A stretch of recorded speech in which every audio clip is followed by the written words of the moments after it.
On va reprendre du coup la journée sur la troisième thématique qui porte sur l'interopérabilité cette fois-ci au sens large. On va continuer de parler d'Osiris, mais on va parler notamment et aussi du standard FHIR proposé par la communauté HL7 et également du modèle OMOP. Et donc la première présentation est en visio et en anglais. So Giorgio, can you hear me here? Is it Yeah, okay for very you? well. Good Okay. afternoon. Okay, so let's start then. So, thank you so much for this invitation. Really glad to be here. I'm Giorgio Cangeli. I'm the technical leader of Facial 7 Europe and engaged in different way in different European projects. What I would like to present to you today is the Phoenix initiative and in particular also what the first technical project driven by Phoenix, there is the Common Cancer Data Model for Europe.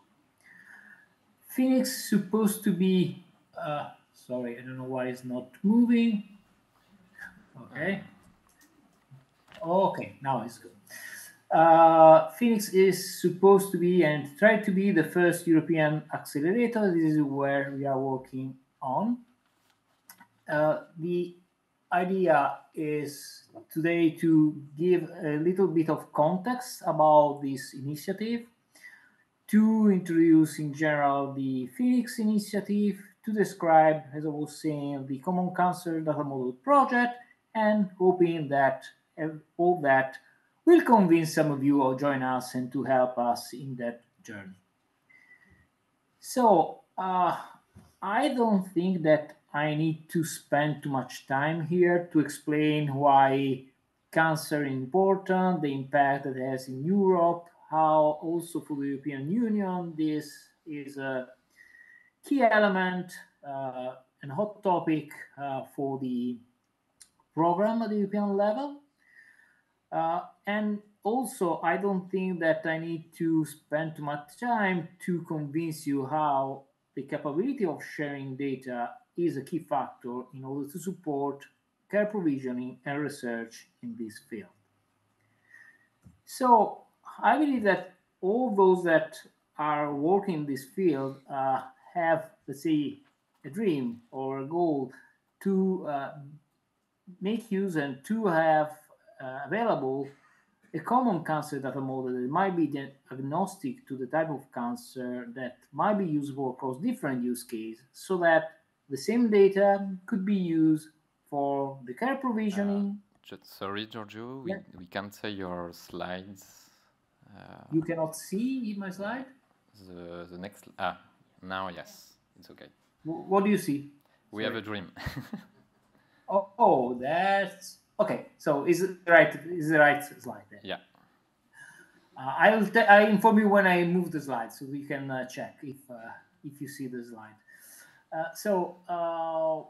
The as I was saying, the idea is to be able to use the data for care provisioning and to be able to extract without any manual intervention to extract this data to be reused for research and for secondary use. But I'm moving the slide. I hope that you see the next one now. Yes.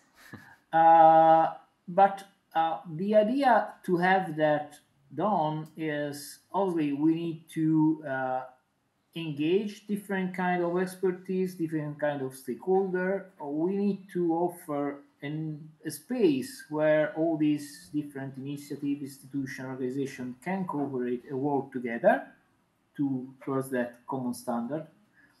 We need also to assure sustainability. It's not a one-shot activity. It needs to be done and continually maintained. So the way to obtain that is that those organizations, those stakeholders that are engaged in the development should be also engaged in the governance of that initiative. So moving to the next slide. HL7 Europe can for sure offer expertise, can offer nuclear space, can offer processes for developing standard, but the idea of engaging group of stakeholders that assure the sustainability, working together with HL7 Europe to also achieve this result, we believe that could be better obtained if we adopt a special kind of approach that is the same that is used for the fire accelerator, and this is the reason why we promoted the idea of a European Cancer Initiative on that topic.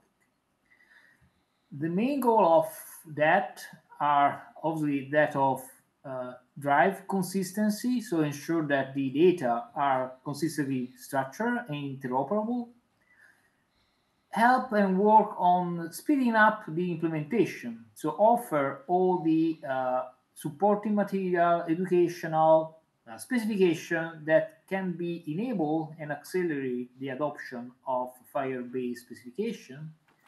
To foster collaboration means that to try to bring together clinician, industry stakeholder, and all those that might be of interest in that field.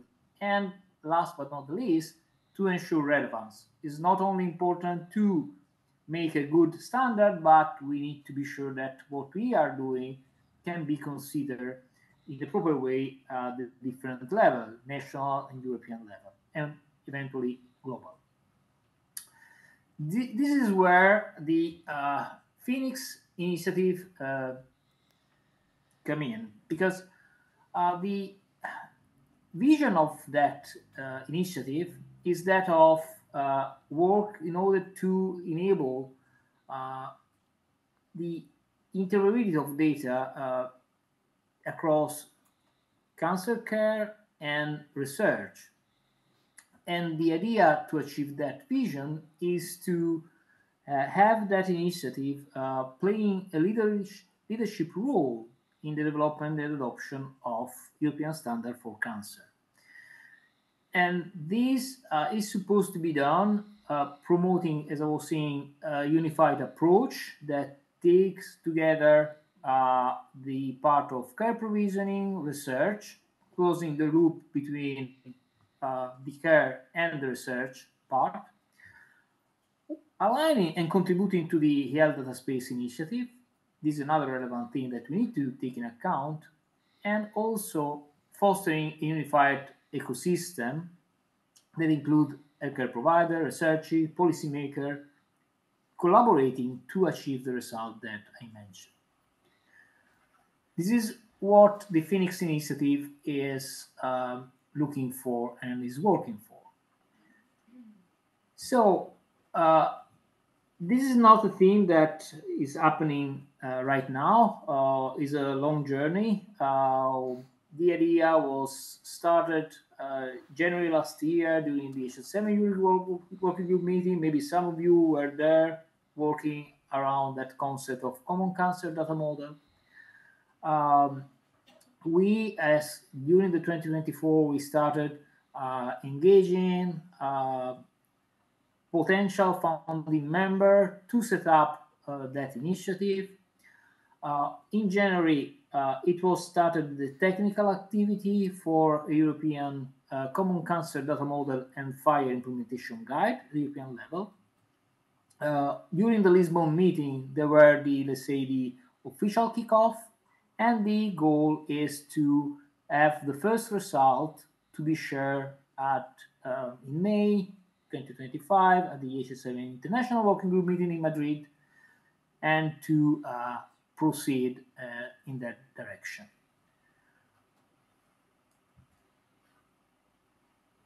These are the core team that are currently supporting and promoting that initiative.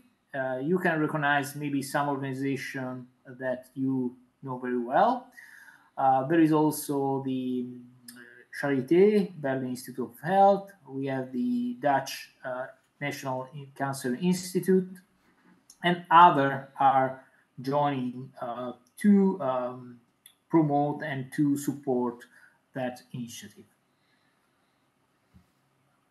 This is not a closed club, so everyone is invited, any organization is invited to join if they want to contribute in that direction. So these are the high level of the phases. We have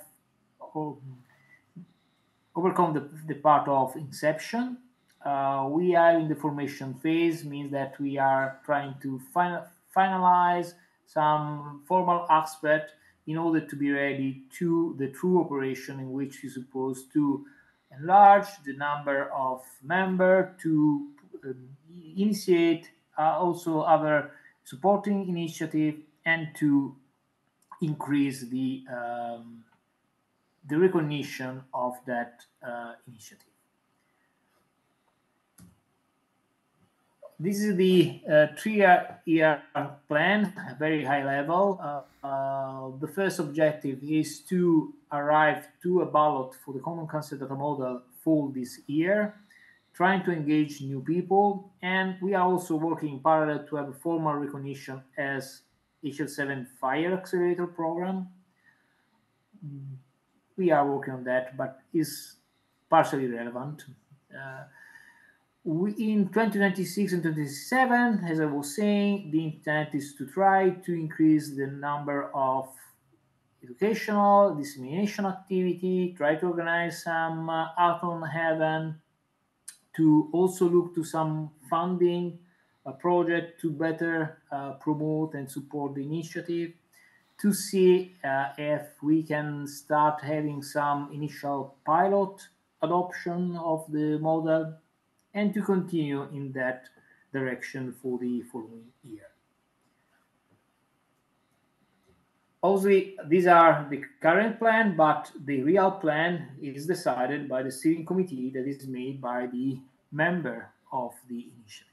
So it's a thing that have to be decided by the stakeholder that own and promote that initiative.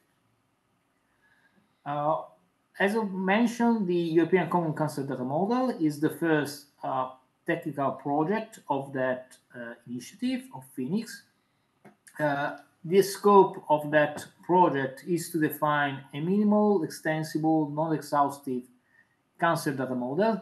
For those that are used with the International Patient Summary, you can recognize some of the keyword of the International Patient Summary, but this focus on the cancer part, with the intent to be not specific to a specific type of cancer, to be usable across different use cases, but not starting from scratch, but leveraging on the experience of the other project or initiatives that are working on this in this space. And also trying to be pragmatic, so taking account what are the actual information that are available and usable in a reasonable time in the current EHR system. And having that represented in a FHIR format, and then produce a FHIR implementation guide to formalize the model and the technical specification. The intent is to be inclusive, so as say, transversal to different cancer domain, to follow an incremental approach, do not expect to document and realize everything at the first iteration, the first cycle, but start from a minimal cost set and then working to extend, enhance the model in the following cycle. The model is supposed to be designed in order to be represented in a reasonable way, easy way with the FHIR. So the intent is to deliver that implementation independent model and the implementation guide that include the representation of this model as FHIR logical model and the profile that document this model. The approach is what I mentioned before. The first phase is to agree about the concept, that in another perspective you can see that as a definition of a glossary or a conceptual model. Then to try to identify the property, so to define more in detail how the different classes or information or entity, as we want to call it, need to be represented, and then to specify how they can be represented in FHIR. I mentioned that the work has been already started. There's been face-to-face meetings, some online call. What you see here is a representation of the cancer journey seen from the data perspective, and this is what has been used to try to capture what are the essential information that you expect to see during that journey. And these also provide not only a static view but also a dynamic view of how the information should evolve during that journey. Then from that, some initial more detailed definition of what each entity should represent has been started to be collected. This very informal representation is going to be slowly better formalized. For those that will join the meeting, the April 14, you will see a more detailed model that is going to be formalized. But having said that, what I would like to say is that I'm quite sure that you are starting thinking that, oh, it's just another model. So I have already invested my time in some implementation. I have already done some of stuff with the model that it works. So why I need to consider why we need to make that effort. So obviously, I'm not sure to be able to convince you, but what I can say is that you should not be afraid about that, because the work that is going to be done in for this common cancer data model is a cooperative forward-looking work. It means that is not we are not reinventing everything from scratch. We are trying to reuse, with the contribution of all of you, what is already there. We are leveraging in the work of projects like Idea for RC, Flute, or MEDOC, and Osiris, obviously. So it's not too late to get on board. So if you are interested in being more directly involved in learning more, to go more in deep on this model and in this work, please join us and give your contribution in that. So the Common Cancer Data Model project has regular call. As I was saying, the next one will be Monday, April 14. It will be between 11 and 1 p.m. Central European Summer Time. If you are not already in the list, please drop an email to info@hl7europe.org or ask to the people that are already engaged through Phoenix and through the project in the session where you are, and you can have more detail on how to be informed about the progress of that project. We'll have also a face-to-face meeting the full day of May, Tuesday 13 in Madrid during the HL7 working group meeting. So if you are interested in, please let us know and please join. And HL7 International, we are trying almost there to obtain still, for those that are interested only in joining that meeting for that day, we are trying to obtain a discounted rate, even if you are not member of HL7. So obviously, the HL7 working group meeting requires registration, but we are trying to have some discount for those that attend only that meeting. So for the whole day of the Tuesday 13th. So this is more or less a very, very high level overview of the Phoenix initiative and of the Common Cancer Data Model. Happy to provide more detail, and please speak with the people that are in presence also in that meeting. They can provide more detail about that if you have questions. Thank you so much, and open to question, if any.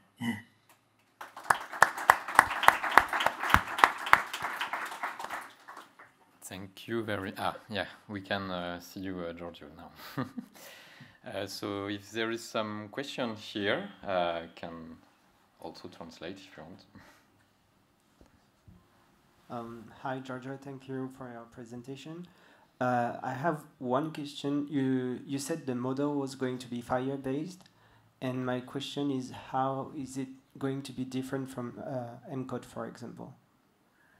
Okay, ENCODE. So let's distinguish two things. One is the implementation independent model that will have also a fire representation as logical model, but this is just one of the possible representation.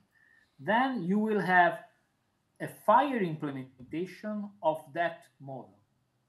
That fire implementation, we will try to look to what ENCODE is doing, but the main reference will be the model that will be agreed across Europe for the Council.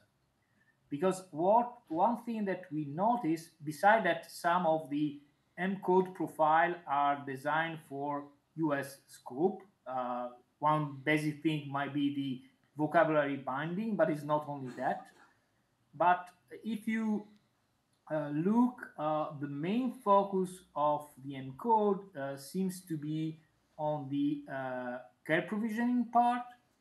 What we would like to do is to be able to support the care provisioning, but take into account also what are the expectations for research and secondary use. So we have already, the people that are working on that already identify some differences in terms of modeling, but the main concepts are similar. We are also trying to clarify some aspect related to what is the secondary cancer, what is the metastatic cancer. So there are a lot of detail that were not clear when we tried to reuse some of the concepts from ENCODE that use secondary cancer. Some clinician push that concept back, say, no, this is not exactly secondary cancer, this is something different. So we are trying to find an agreement. So the team is trying to find an agreement on that. And obviously, we have also the intent to work for a global organization. We are already in touch with the Codex project accelerator. Likely we'll have a meeting in Madrid with some of them, formal and informal. I had also already some touch base with some of them. And the intent is not to reinvent new thing, is try to capture the expectation, the European expectation, and be sure that these expectations are then reflected into a global standard. ENCODE is a US realm specification. I don't know if I've been able to explain a little bit, but... No, it's okay. Thank you for your answer. You're welcome. Other question? Yes, thank you for this presentation.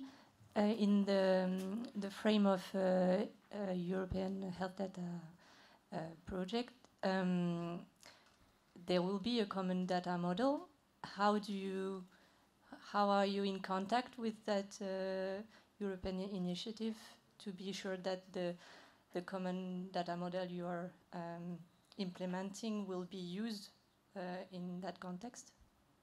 Okay, the current model that is defined by the Joint Action 09 XTHR is focused mainly on the 5 priority categories that are defined in Article 16. It was Article 5. This model are the basis. These models are not yet finalized, will be finalized in short time, are the basis for the implementation guide that are developed by HL7 Europe for the different domain, including the European core-based profile. Obviously, we will work for harmonizing, for taking account this different thing, but the current domain defined by the format are those that are defined in this article, and are the patient summary, e-prescription, e-dispensation, discharge report, and medical test.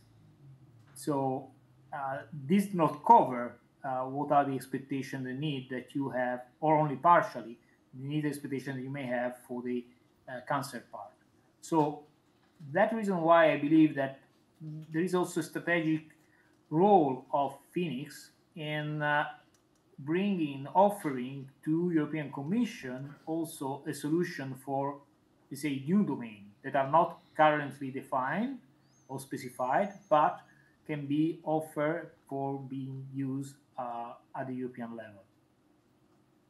Okay, thank you very much. You're welcome. More questions?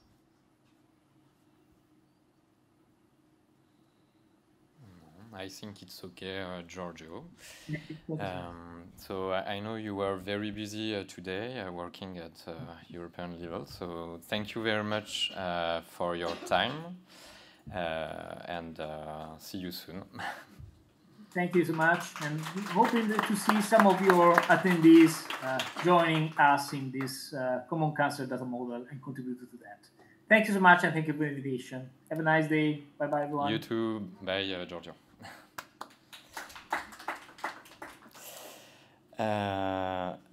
Alors, on re-switch en français et en présentiel. Alors, pour cette deuxième présentation, on a le plaisir de parler de Standard Fire et de guide d'implémentation. On a deux intervenants de l'Agence du numérique en santé que sont Nicolas Ries, qui est expert en interopérabilité et innovation, et Abdelali Boussadi, qui est Senior Digital Health Innovation Project Manager. J'espère que j'ai bien prononcé. Et donc, du coup, je vous laisse présenter votre sujet. C'est à vous.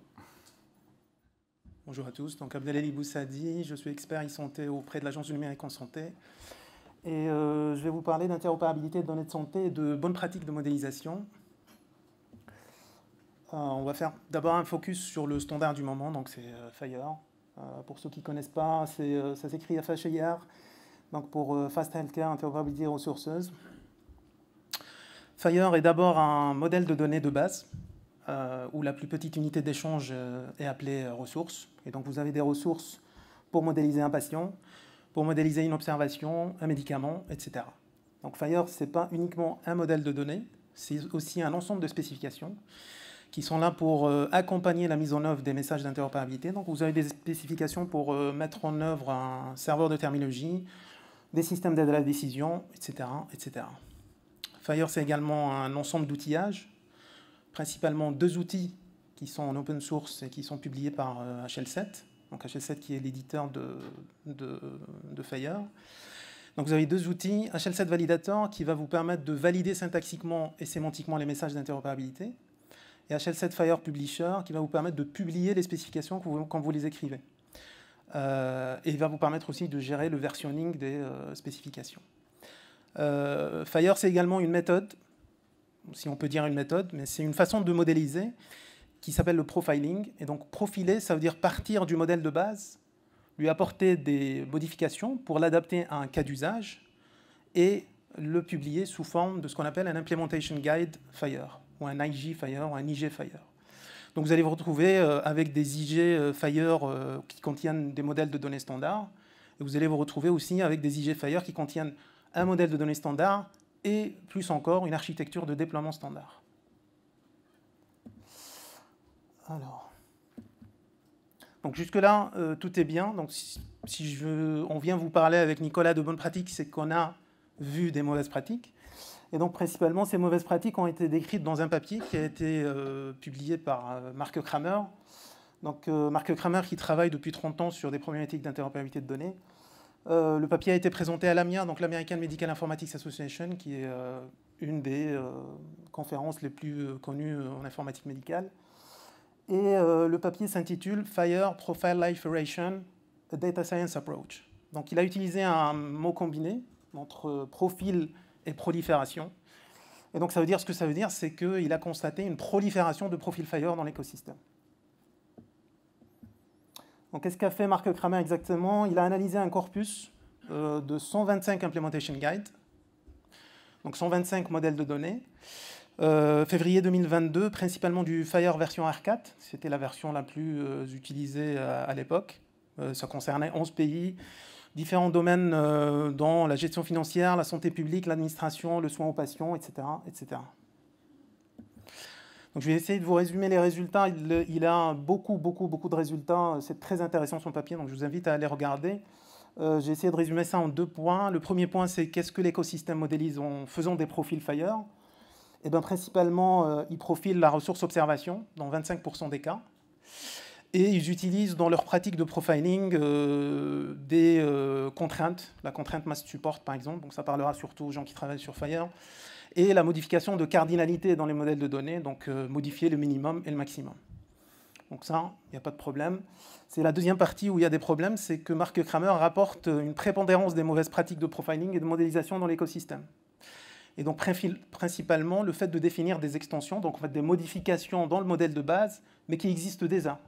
Donc 84% des extensions qu'il a identifiées existaient par ailleurs. Donc utilisation erronée, abusive des extensions, profilage de la ressource observation qui est en dehors de la définition propre de cette ressource, interprétation erronée des spécifications de base, mauvaise compréhension du procédé de slicing. Le slicing, c'est un procédé de modélisation Fire. Et plein d'autres mauvaises pratiques, malheureusement. Il a essayé d'analyser en fait d'où viennent les mauvaises pratiques et dans ces analyses-là, en fait, il y a une règle dans les spécifications Fire qui s'appelle la règle des 80-20, qui est censée être une règle de bonne pratique et qui est censée en fait guider les gens qui travaillent sur des specs Fire. Elle dit « Focus on the 20% of requirements that satisfy 80% of the interoperability needs ». C'est pas très clair, c'est pas très explicite. Et souvent, les gens qui travaillent sur Fire l'interprètent comme ça. Fire only includes 80% of the elements that are used. Donc en fait, il part du principe que le modèle de base de Fire inclut déjà 80% des éléments de données qui peuvent circuler dans un système d'information de santé. Or, ce n'est pas du tout le but de cette règle-là, et ce n'est pas comme ça qu'il faut la comprendre. La bonne façon pour comprendre cette règle-là, c'est modeler, donc les modélisateurs Fire, should only include an element if 80% of system implement. C'est-à-dire que quand vous analysez un cas d'usage, par exemple l'oncologie, le 80% et le 20% ici sont des indicateurs. Hein. Ce n'est pas vraiment des chiffres, c'est pour donner un ordre de grandeur. Donc l'idée, c'est de dire aux modélisateurs, mettez-vous d'accord sur un consensus maximum de modèles de données qui vont circuler dans votre système d'information. Et si je peux apporter un corollaire, donc une conclusion à cette bonne façon de voir la modélisation Fire, c'est qu'il n'y aura pas d'interopérabilité sans consensus sur un modèle de données. C'est un peu ce qu'on voit ici dans Osiris. Vous êtes dans la bonne pratique. Vous vous rassemblez pour réfléchir à un modèle de données unique qui va circuler dans votre système d'information. Et il faut toujours penser maximum dataset, éviter de penser minimum dataset. C'est vrai que en général, c'est ce qu'on voit dans la recherche parce qu'on essaye d'avoir des papiers rapidement, de publier rapidement, d'avoir des résultats rapidement, mais ce n'est pas ce qui est vraiment conseillé en interopérabilité. J'ai travaillé déjà sur des papiers de minimum dataset, donc je me le dis à moi-même comme remarque. Et troisièmement, en fait, dans les 80%, encore une fois, le 80% ici, c'est juste pour donner un ordre de grandeur, dépend vraiment du consensus dans le groupe de travail. Donc, en fait, dès qu'un groupe de travail comme vous atteint un consensus sur un modèle de données, eh ben, c'est ce modèle de données-là qui devrait être utilisé dans le domaine en question. Et c'est ce modèle-là sur lequel peut, par exemple, l'ANS se baser pour promouvoir votre travail ou le travail dans un autre domaine. Je te laisse la main. Merci, Adélali, très clair. Je m'appelle Nicolas Riss et je connais bien le modèle Osiris parce que j'avais travaillé à l'époque d'Arcane, quand j'étais chez Arcane avant de rejoindre l'ANS, avec notamment l'Institut Bergonié, l'Institut Curie et le Centre Léon Bérat, pour transformer le modèle Osiris vers Fire. Donc ça me fait plaisir de reparler d'Osiris quelques années plus tard. Et d'ailleurs, j'ai vu que Vincent Le Texier va présenter juste après moi, donc c'est cool, on a travaillé ensemble sur ce modèle. Voilà, donc mon objectif aujourd'hui est de vous parler du rôle de l'ANS sur l'interopérabilité. Donc Abdelali vous a dit les mauvaises pratiques, l'idée vraiment de FHIR, c'est de créer des consensus par groupe métier, connaître vraiment le besoin métier et d'établir du coup des modèles de données communs. Donc notre rôle à l'ANS, ça va être vraiment de fédérer en fait les groupes de travail pour s'assurer qu'il n'y ait pas des groupes de travail similaires qui vont créer des modèles de données similaires en France pour la même chose, quoi. Et plutôt forcer les personnes à travailler ensemble pour s'assurer que le consensus soit le plus homogène et le plus respecté par tout le monde. Donc ça, c'est une slide qu'on a pour présenter l'ANS en général, et je l'ai un peu modifiée pour l'adapter à l'interopérabilité. Donc l'ANS, elle a 3 rôles de manière générale: un rôle d'opérateur, un rôle régulateur et un rôle de promoteur et de valorisateur. Donc notre rôle d'opérateur dans l'interopérabilité, ça va être de concevoir des spécifications d'interopérabilité pour les services socles pour l'écosystème, et notamment ceux des systèmes d'information globales pour l'échelle nationale. On a notamment le système multiterminologique géré par Abdelali qui permet d'exposer l'ensemble des artefacts terminologiques à utiliser pour la France. On a également l'annuaire santé, le répertoire d'offres et des ressources. Donc tout ça derrière, c'est des API FHIR qui contiennent bien un modèle de données précis adapté à partir du standard de base. On a aussi un rôle de régulateur, où notamment dans le cadre du Ségur, on va rendre obligatoire certaines spécifications d'interopérabilité. On va également mettre en place des outils de vérification de conformité. Et on aura aussi un rôle d'aligner les spécifications françaises avec les spécifications européennes dans un second temps, quand celles-ci seront publiées. On a enfin un rôle de promoteur et de valorisateur, dont notre objectif est de mettre en lumière des projets co-construits avec l'écosystème pour favoriser les collaborations et mettre en place une gouvernance nationale des modèles de données. J'ai bien aimé, Aurélien, quand tu as dit qu'il y a une hétérogénéité de compréhension des acteurs sur les modèles de données et leurs utilisations.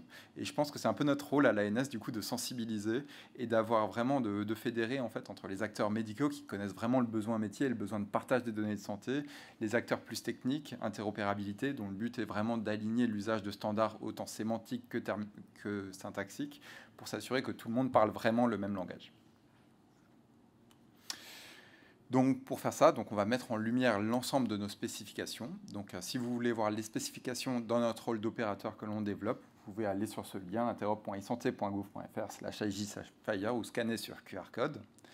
Et on met aussi en lumière du coup les guides d'implémentation de l'écosystème. Donc on commence à les lancer dans le but de les valoriser pour s'assurer qu'il y a un maximum de personnes qui réutilisent et qui participent au groupe de travail déjà existant, plutôt que de créer un groupe de travail qui serait concurrent avec l'écosystème actuel. Donc bien sûr, pour faire partie de cette liste des guides d'implémentation externe, il y a certaines règles, comme avoir un groupe de travail ouvert, avoir une personne référente qui peut répondre aux questions, etc. etc. Et donc c'est dans ce contexte qu'on a notamment accompagné Aurélien pour la publication d'un guide d'implémentation, pour le mettre sur cette page et valoriser du coup tous ces travaux dont la force de l'INCa aussi, c'est de rassembler tous les métiers, tous les oncologues et tous les professionnels autour de l'oncologie pour vraiment trouver un modèle cohérent. Et voilà. Donc, si on a une conclusion, c'est publier vos guides d'implémentation, si vous en faites, pour éviter la concurrence des modèles.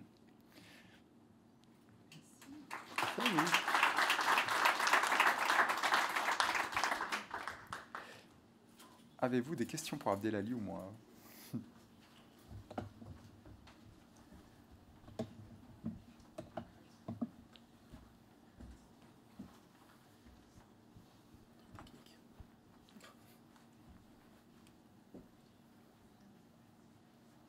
Pas de question.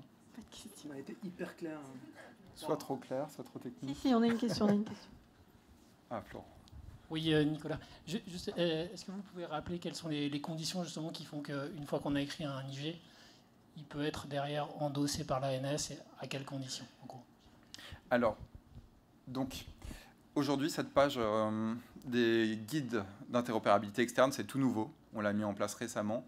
C'est pas catégorisé CISIS cas d'interopérabilité. On n'encourage pas forcément leur utilisation. C'est vraiment pour mettre en valeur et éviter les initiatives concurrentes. Pour après que certaines spécifications aillent dans le CISIS, on est en train de réfléchir dessus. Je n'ai pas de réponse à apporter. On réfléchit à des choses comme un nombre d'implémentations suffisant, être sûr qu'il n'y ait pas de conflit d'intérêts derrière, que ce ne soit pas une boîte qui porte uniquement un projet, ce genre de choses. Mais c'est un process sur lequel on est en train de réfléchir qui n'est pas encore très clair pour nous. On a réfléchi également à une nouvelle version de la gouvernance et de la doctrine du cadre d'interopérabilité des systèmes d'information. Donc le cadre d'interopérabilité, pour ceux qui ne connaissent pas, c'est ce qui vous permet de faire en sorte que votre modèle soit promu par l'ANS. Donc jusqu'à il n'y a pas longtemps, le cadre d'interopérabilité n'a jamais été mis à jour depuis 2016, je crois. Et donc là, on a introduit des nouveautés qui vont nous permettre de plus interagir avec l'écosystème et justement de les inclure dans la gouvernance également de ces modèles de données pour pouvoir les exposer et les mettre en valeur beaucoup plus vite.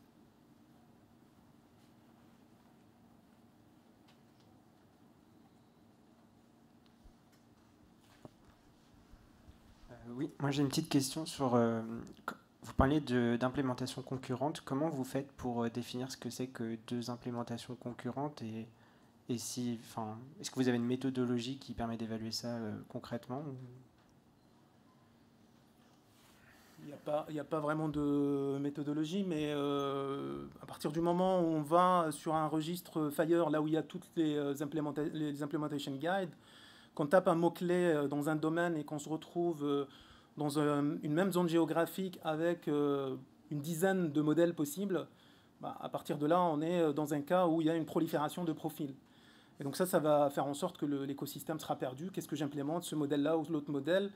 L'idée, ça serait vraiment de trouver l'acteur ou le groupe d'acteurs qui vont représenter le plus de gens possible au niveau de l'écosystème et que ces gens-là s'organisent pour faire un workgroup et permettre d'englober les autres acteurs de l'écosystème pour permettre d'avoir un seul modèle. Mais il n'y a pas vraiment de méthode. C'est plus du bon sens qu'autre chose. Et ouais, pour compléter, du coup, effectivement, je pense qu'il n'y a pas de règle générale et que c'est pas trop possible d'avoir une règle générale et qu'il faut se concentrer vraiment sur les cas précis et analyser s'il y a une concurrence ou pas.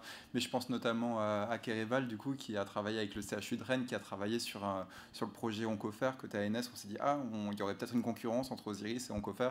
Et on a réalisé que c'est a priori très complémentaire parce qu'Oncofer se base plutôt sur le traitement chimiothérapeutique, si je dis pas de bêtises, alors qu'Osiris, c'est plutôt vraiment sur l'événement tumoral. Le focus, il est plutôt là-dessus. Et petite question, du coup là c'est plutôt les IG communautaires.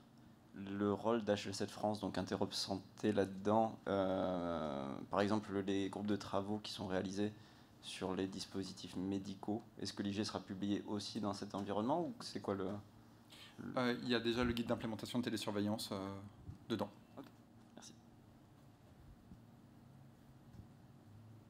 On va continuer avec l'Agence du numérique en santé et avec notamment monsieur Yann Briand qui est expert interopérabilité et qui va nous parler de l'harmonisation des terminologies dans le cadre du modèle Osiris et puis des ateliers qu'on a pu faire, des premiers ateliers qu'on a pu faire ensemble. Donc je te laisse la parole, Yann.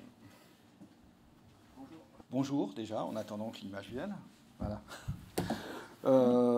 Donc là, je viens à la suite de mes collègues là, qui s'occupent d'interops syntaxique, donc l'interop de la transaction et la définition des normes. Je viens avec Elisabeth pour faire cette présentation donc sur les normes sémantiques, donc le vocabulaire utilisé dans les échanges. Donc voilà, ok. Ça ira mieux comme ça. Donc, on a eu l'opportunité de travailler avec Aurélien justement sur la revue des dictionnaires du Osiris, qui nous a permis de progresser, donc pour nous d'appréhender mieux la description d'un événement cancer. Et de se confronter sur les choix sémantiques et de choper des bons réflexes en termes d'interopérabilité. Donc je vais présenter quelques éléments de contexte. Je vais présenter nos travaux qui sont au travers de ce que l'on a fait sur Osiris Lung. Je vais faire un focus sur les normes sémantiques qui sont apparues essentielles dans nos travaux. Et enfin, un petit peu d'autopromo sur les services SMT. Et merci d'avoir fait la promo de l'agence, Nicolas. Donc le modèle Osiris est là pour standardiser tous les échanges et décrire de manière adéquate le parcours du patient en oncologie. Je ne reviendrai pas là-dessus. Sur l'ensemble des dictionnaires Osiris, il apparaît, et c'est pour ça que l'INCa nous a contactés, de faire une évaluation sémantique pour essayer d'avoir le modèle le plus interopérable au niveau international. Et donc là, je pense à la présentation de début d'après-midi avec Phoenix, et je vois que ça va servir de base et de fondement, et donc au niveau européen, ça va être très très bien. On est là pour obtenir un consensus métier sur les choix sémantiques et avoir le choix des terminologies internationales. Donc notre objectif, ça a été vraiment à la demande de l'INCa de vous accompagner sur la standardisation des données et d'orienter vos choix sémantiques. Et pour nous, c'est se connecter avec le terrain et pouvoir fonder nos travaux et de recherche vraiment sur des cas d'usage, élargir sur des cas d'usage que l'on n'avait pas encore investis. Donc sur l'exemple Lung, Osiris Lung, sur les travaux sur Osiris Lung, qui est le cas d'usage pour étudier de manière prospective les réponses aux traitements ciblés. Donc pour nous, c'est essayer d'optimiser cette base de données. Donc, avec une méthodologie en 3 étapes, avec l'analyse des différents DICO cliniques, DICO génomiques, avec questionnement du choix, est-ce le meilleur choix, pour instruire une terminologie si besoin, et éventuellement recommander la modification d'un jeu de valeurs en lieu et place du dictionnaire en place. Donc, et là, c'est en conformité avec la doctrine sémantique du cadre d'interopérabilité des systèmes d'information de santé dont Nicolas a parlé, c'est-à-dire toujours essayer de voir s'il y a une norme sémantique en usage en France pour ne pas bousculer ce qui existe déjà et essayer de s'aligner avec les choses en usage. Si ça n'existe pas, c'est investir une norme internationale de préférence européenne. Et si ça n'existe pas, dans ces cas-là, instruire ce qui existe à l'étranger en dehors d'Europe ou éventuellement créer une terminologie ad hoc. Donc la terminologie ad hoc étant le dernier ressort. Donc je ne vais pas détailler tous les travaux, mais en gros, les conclusions se tient en 3 lignes. Donc sur les dictionnaires Osiris, on a un positionnement avantageux de la terminologie SNOMED-CT. C'est un peu défoncer une porte ouverte, puisque SNOMED est quand même une terminologie très très large et multidomaine. Le NCIT, donc le National Cancer Institute Thesaurus, qui nous vient des États-Unis, qui est spécialisé dans le parcours cancer, est aussi donc une norme très intéressante. Et c'est aussi défoncer une porte ouverte. Et enfin, le référentiel d'interopérabilité du médicament que l'on développe en collaboration avec la NSM peut servir de référence sur le médicament. Voilà. Et il y a une priorité de remplacer MEDRA avec sa licence restrictive par SNOMED-CT, voire d'autres terminologies qui sont alignées avec MEDRA. Et aussi, on a préconisé de remplacer les codes UMLS par une terminologie spécifique, et donc surtout le NCIT dans ces cas-là. On verra pourquoi. Donc là, je vais prendre si vous voulez, on peut prendre quelques exemples. Donc, au niveau terminologie, sur les codes topographie, morphologie, pour l'instant, c'est la CIMO 3 qui est utilisée. J'ai un petit conflit d'intérêts, je suis aussi responsable du centre collaborateur de l'OMS. Donc la CIM11 approche, elle se déploie et elle intègre complètement la CIM-O au niveau topographie, morphologie, et intègre des notions de post-coordination qui sont très très riches pour définir des situations cliniques. Ce n'est pas le lieu d'en débattre aujourd'hui, mais je voudrais vous mettre ça en visibilité. Donc sur les traitements, donc sur les médicaments, l'ATC, il faut vraiment prendre des pincettes pour identifier des médicaments. Et il est bien mieux de se baser sur des identifications qui soient beaucoup plus précises et non ambiguës. Et on met à disposition dans le référentiel du médicament des identifications et des identifiants européens qui seront beaucoup plus univoques. Donc là, sur les effets indésirables, donc MEDRA a une licence restrictive, ne peut pas être utilisé et déployé partout, et il y a des terminologies qui sont alignées avec MEDRA. La CIM10 est alignée avec MEDRA. Les travaux d'alignement de la CIM11 avec MEDRA sont en cours. SNOMED est aligné avec MEDRA. Voilà. Alors, quelques exemples. Donc, sur Osiris Lung, sur le dictionnaire génomique, il y avait beaucoup de terminologie. Là, c'était beaucoup de terminologie ad hoc, d'ICO Osiris, qui nous ont permis de revoir et de questionner ces terminologies ad hoc. Et on voit que le NCIT sur la génomique se positionne parfaitement. Donc là, c'est dans le cadre génomique, bon, c'est à instruire. Je ne suis pas spécialiste de génomique et bon, on reste un petit peu sur notre fin avec Aurélien. Et là, il faudrait reprendre des travaux pour un peu étendre le champ des possibles et aller dans l'expertise et ne pas rester en surface. Des exemples de travaux en génomique, donc sur un dictionnaire Osiris, avec des variants, des mutations qui ont des conséquences pathogéniques, qui sont probablement pathogéniques ou qui ont des variations bénignes. On voit très bien quand on challenge et qu'on regarde dans... par exemple, là, ici, dans le NCIT, qu'on trouve des codes qui sont très très proches d'un contexte de compréhension.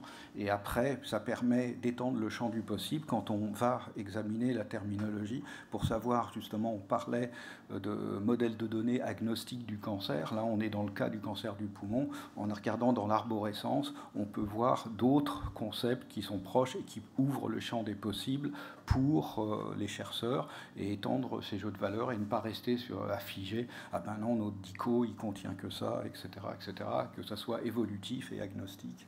Et c'est justement un des objectifs du NCIT. Dans le cas, comme d'Osnomed. Voilà, donc nos travaux avec Aurélien nous ont permis d'établir un certain nombre de bonnes pratiques au fur et à mesure de la revue des dictionnaires. Donc, il faut... alors, c'est contradictoire. Plus on a de terminologie, par exemple pour annoter du texte libre, plus on est puissant et meilleur on est. Mais dans le cadre d'échanges, et pour être le plus interopérable possible, il faut évidemment limiter le nombre de terminologies et de jeux de valeurs, et surtout des jeux de valeurs ad hoc qui ne sont non interopérables. Par rapport à l'UMLS, qui est en fait un agrégateur qui permet d'attribuer un concept unique à un ensemble, à un concept pouvant être dans plusieurs terminologies, mieux vaut travailler avec la terminologie locale, primaire, plutôt qu'avec la terminologie d'agrégation, puisque la terminologie primaire, elle a sa vie propre, elle évolue, alors que l'UMLS, des alignements sont faits de proche en proche, et ne tient pas compte des évolutions respectives des terminologies. Et en plus, ça écrase des significations sémantiques, ça ne tient pas compte de l'environnement et du contexte de la signification d'un concept. Donc si on trouve mais par contre, l'UMLS a une grande valeur pour vérifier les passerelles et les alignements et l'équivalence de concepts dans plusieurs terminologies. Sur les licences en recherche, là où la circulation de la donnée est hyper importante, donc là les données juridiques sont relativement importantes. Et il faut mieux privilégier des terminologies librement accessibles et qui ont une licence ouverte dont on peut transformer les données et les envoyer. Donc par exemple, là, on a Medra qui a la licence la plus restrictive possible. Après, donc, il faut mieux privilégier par exemple SNOMED par rapport à Medra.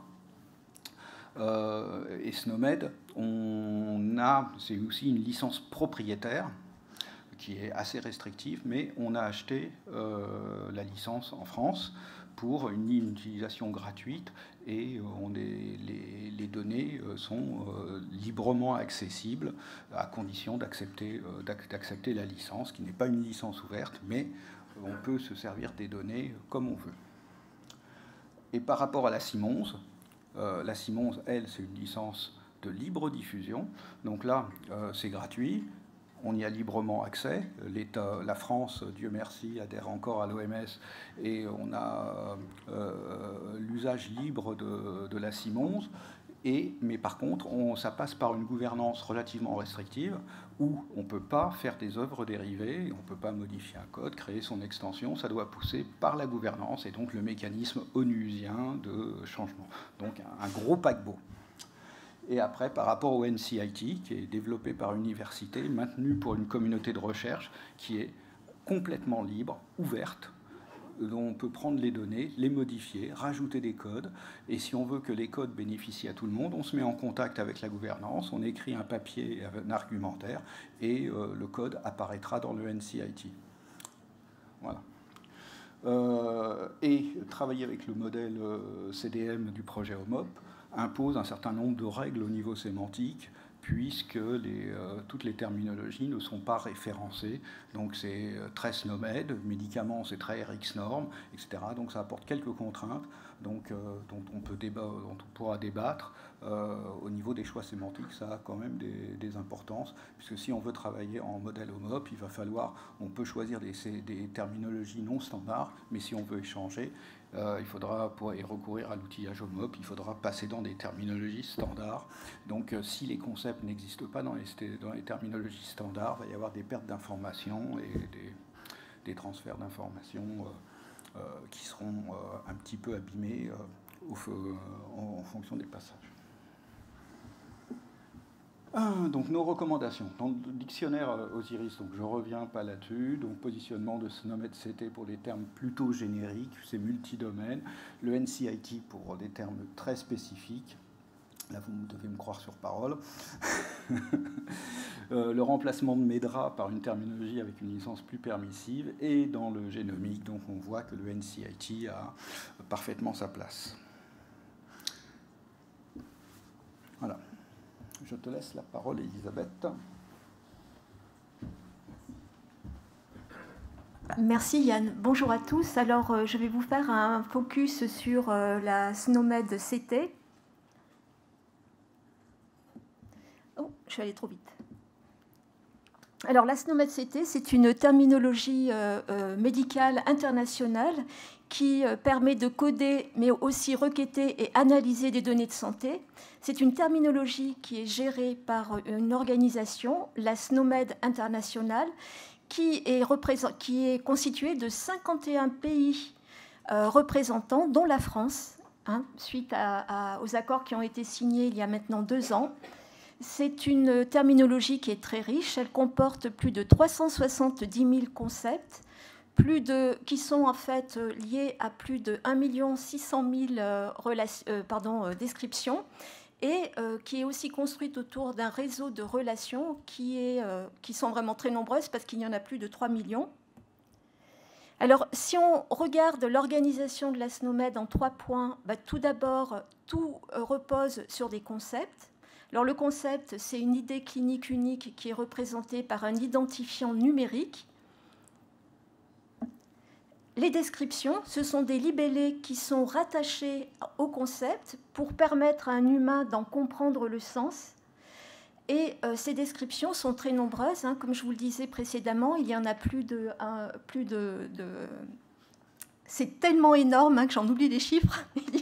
Il y en a plusieurs milliers, même plus d'1 million. Et en fait, il y a donc un libellé préféré qui va permettre de décrire le concept. Dans l'exemple qui est ici, ce sera infarctus du myocarde. Mais il y a aussi des synonymes qui sont en fait des libellés alternatifs qui décrivent la même idée clinique, donc infarctus du cœur ou infarctus myocardique. Et enfin, les relations. Alors, les relations sémantiques, c'est ce qui aussi représente tout l'intérêt de la SNOMED-CT, parce que c'est sur ces relations que vont s'appuyer en fait tous les mécanismes de raisonnement pour les analyses de données. Alors, par exemple, dans l'infarctus du myocarde, eh bien, est une nécrose du myocarde, est une cardiopathie ischémique qui a une localisation qui touche le myocarde et dont la morphologie associée est une nécrose. Alors, si on s'intéresse d'un petit peu plus près à finalement l'organisation de la SNOMED-CT et son usage dans le domaine de la cancérologie, eh bien, la SNOMED-CT, c'est une terminologie qui est interopérable, qui est un standard et qui permet, quand bien même et sous réserve qu'il y ait eu des alignements entre les terminologies utilisées pour renseigner, pour coder des données patients, et tout ce qui a pu tourner autour des soins apportés aux patients, sous réserve qu'il y ait eu des mappings, qu'il y ait eu en fait des passerelles créées entre les deux terminologies, la SNOMED-CT et la terminologie source des données, il est possible par la suite de s'appuyer sur le réseau sémantique pour analyser ces données, raisonner. Par exemple, on voit qu'on peut passer, enfin ça je pense que ce sera peut-être plus facile si vous avez accès aux diapositives, mais on peut, à partir de la SNOMED-CT, voir quelles ont été les procédures qui ont été menées, sur quel organe, quelle partie du corps la procédure a été menée. Donc par exemple, ça peut être une radio ou une échographie, ou ça peut être une scintigraphie d'un organe. Et à partir de là, ça a donné lieu au diagnostic, donc à une observation, une constatation clinique. Et puis, on peut, à partir de ces informations aussi, et grâce en fait aux résultats, l'interprétation qui a été donnée, naviguer en fait dans l'arbre et arriver effectivement à reconstituer des poules mettons, de patients qui ont été atteints du même cancer, ont été traités de la même façon, mais ont peut-être par la suite répondu très très bien ou moins bien à un traitement. Alors, pourquoi utiliser la SNOMED-CT? J'espère que vous m'entendez, parce que je parle très proche du micro, j'ai l'impression. Alors, pourquoi utiliser la SNOMED-CT dans le modèle OSIRIS? Eh bien, parce que je pense qu'en fait, vous l'aurez compris, elle est très adaptée à l'analyse de données. Plus de 3 400 000 relations. C'est une terminologie standard qui est déjà utilisée en fait dans de nombreux types de données du Common Data Model du projet OMOP.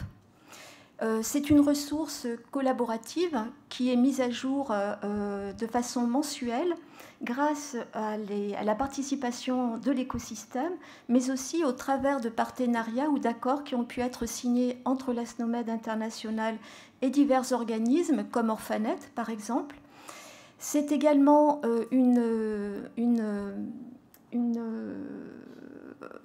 elle est également, disponible sur le SMT de l'ANS. Donc, on met à disposition des traductions validées.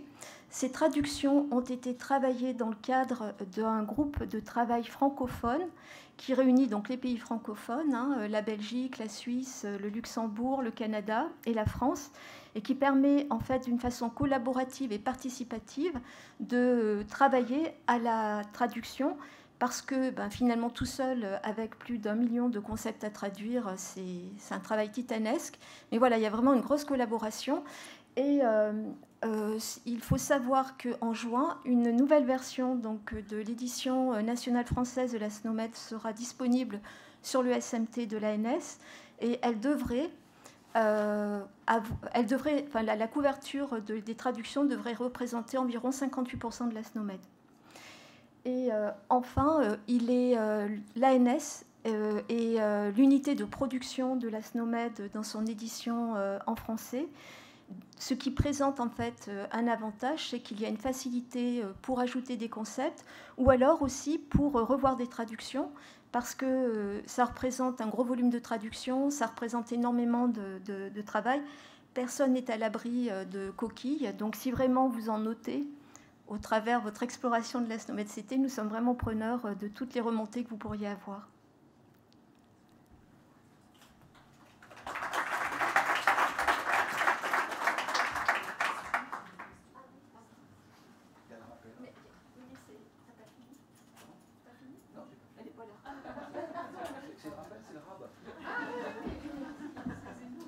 Voilà. Donc, il y avait une autre terminologie qui a été mise en évidence pendant nos travaux. Voilà, c'est le NCIT, donc le National Cancer Institute Thesaurus. Donc, moins riche que la SNOMED du point de vue concept, donc à peu près 170 000. On a entamé un projet avec le CHU de Rouen, le LIMIX, pour traduire, et on est actuellement à peu près à 60% de traduction, et on a choisi nos champs de traduction. Donc comme la SNOMED, il y a des mises à jour mensuelles. Elle est disponible sous licence CC BY, Creative Commons CC BY.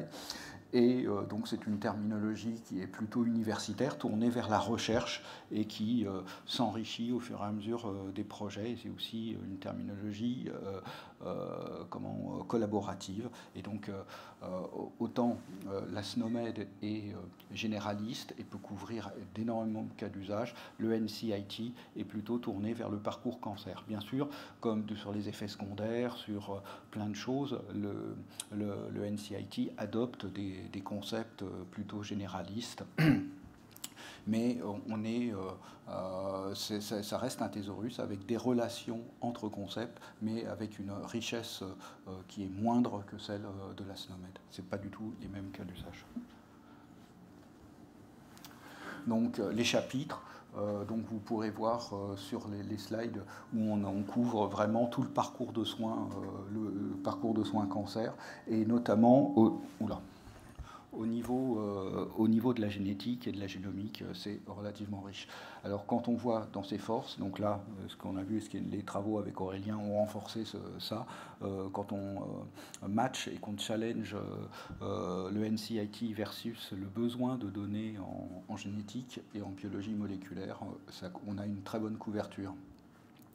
Au niveau des protocoles aussi, comme c'est des protocoles thérapeutiques, on a l'ensemble des protocoles appliqués dans le monde, et ça devient, pour référencer un protocole, ça devient, c'est d'une grande force. Il n'y a pas de posologie, c'est juste le FOLFOX, cisplauracil 5FU, cisplatine, etc. Ce sont tous référencés. Et enfin, la TNM. Donc, alors sur la TNM, Elisabeth n'a pas parlé de la SNOMED, c'était en bas à droite de la diapo, mais c'est un élément fondamental. Nous, c'est un des points de départ dans nos travaux, puisqu'il y avait un besoin de TNM dans les volets d'interopérabilité du CISIS, et c'était le point de départ de nos investigations. Donc il faut savoir que dans la SNOMED, comme dans le NCIT, il y a les TNM. Du côté SNOMED, on est TNM générique, UICC, AJCC, on a tous les codes sans définition. Dans le NCIT, on a la TNM par site, mais de l'AJCC. Donc on a actuellement dans le NCIT la 8e édition de la TNM AJCC. Et sinon, à côté, il y a une TNM générique, comme dans la SNOMED. Donc voilà, là c'est le choix. Je voulais faire le petit focus sur ce point-là. Alors, au niveau de pourquoi utiliser le NCIT dans le modèle Osiris, donc c'est vraiment une terminologie spécifique du parcours cancer. Elle est d'évolution mensuelle.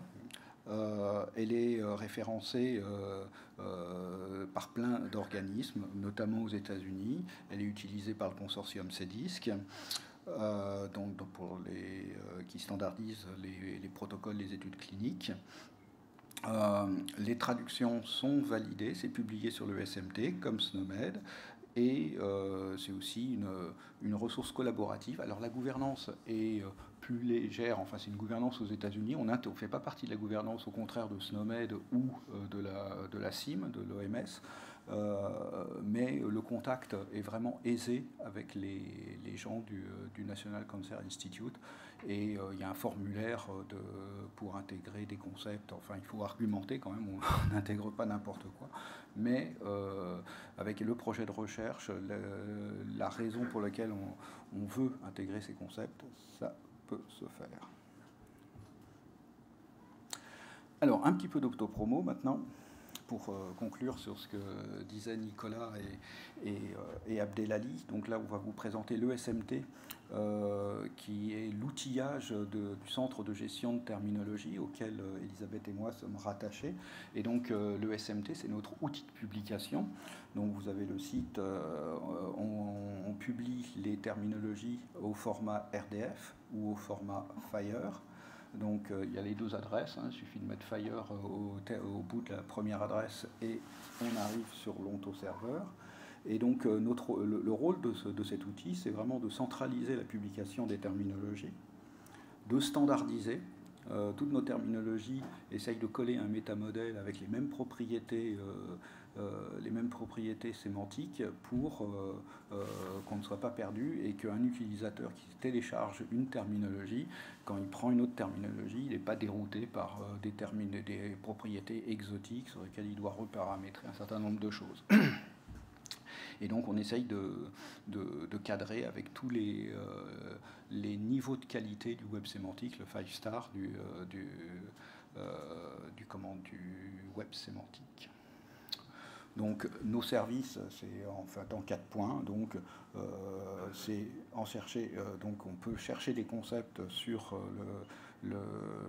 sur le SMT. Donc vous avez à partir où toutes les terminologies sont agrégées, vous cherchez un concept et vous saurez dans quelle terminologie il est pour vous orienter.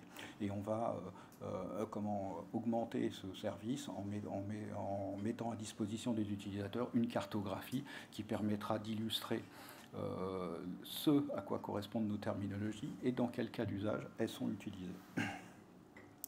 Donc les terminologies sont disponibles en téléchargement et via API, donc API REST, API FIRE, et sinon on a un endpoint Sparkle qui permet de requêter, de constituer ces jeux de valeurs.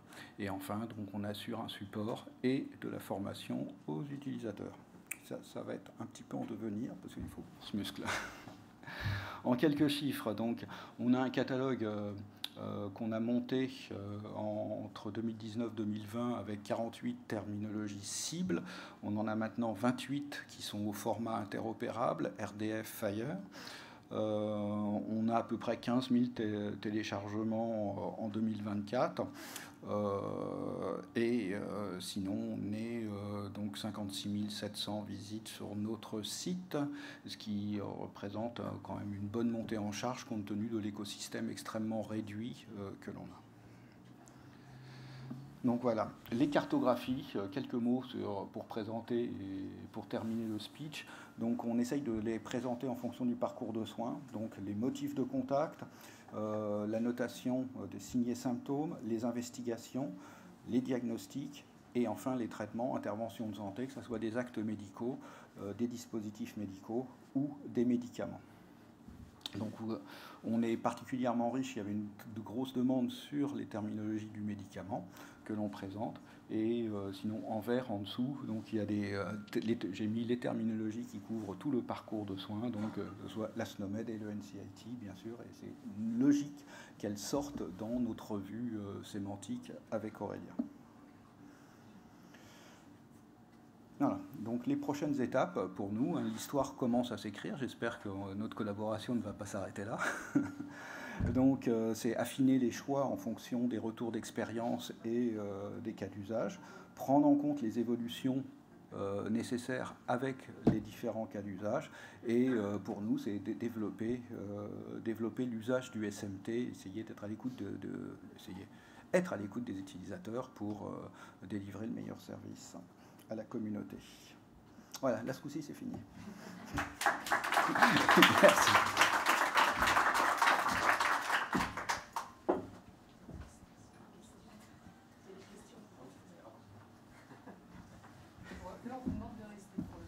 Des questions?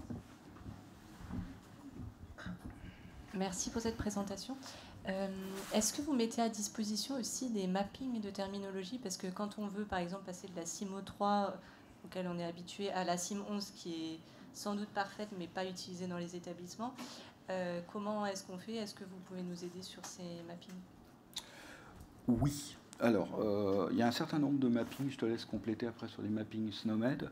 On met à disposition un certain nombre de mappings qui sont faits par les unités de production. Alors, il y a des mappings, par exemple, ATC, nomenclature d'achat de la DGOS, des choses qui sont relativement pointues. On travaille sur certains mappings, notamment SIM 10, SIM 11, dans le cadre de collaboration avec l'OMS, mais nous sommes maîtrises d'ouvrage, donc en fait on peut mettre à disposition des outils de mapping, on peut travailler sur certains mappings, mais on laisse les unités de production travailler sur les mappings. Par exemple, le mapping dont vous parlez, CIMO O3, CIM 11, il est à la réflexion au niveau de l'OMS, mais en cours.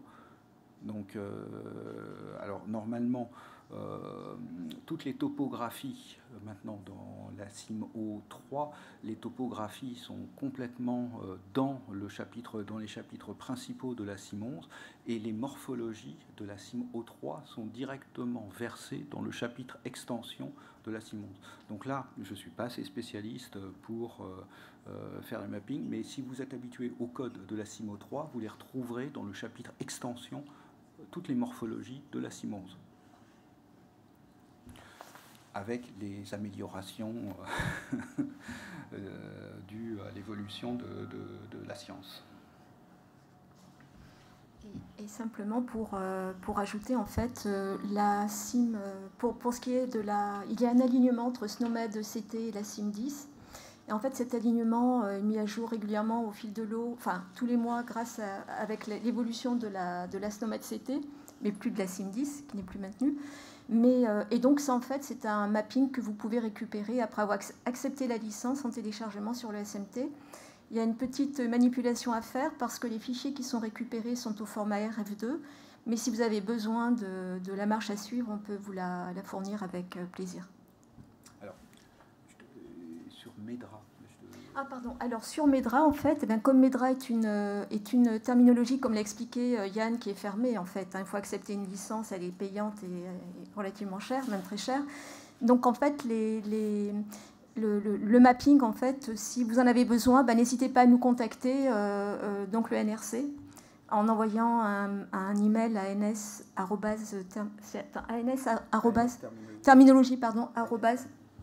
ansterminologie@isanté.gouv.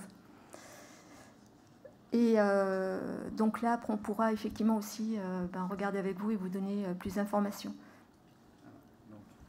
Mais le mapping Medra-SNOMED existe au même titre. Ah oui, oui, bien sûr. Oui, alors, merci Yann. Oui, il y a un mapping qui a été fait. Il y a un mapping qui existe. Et qui est maintenu. Merci pour la présentation. Du coup, je vais rebondir aussi sur cette question de Medra.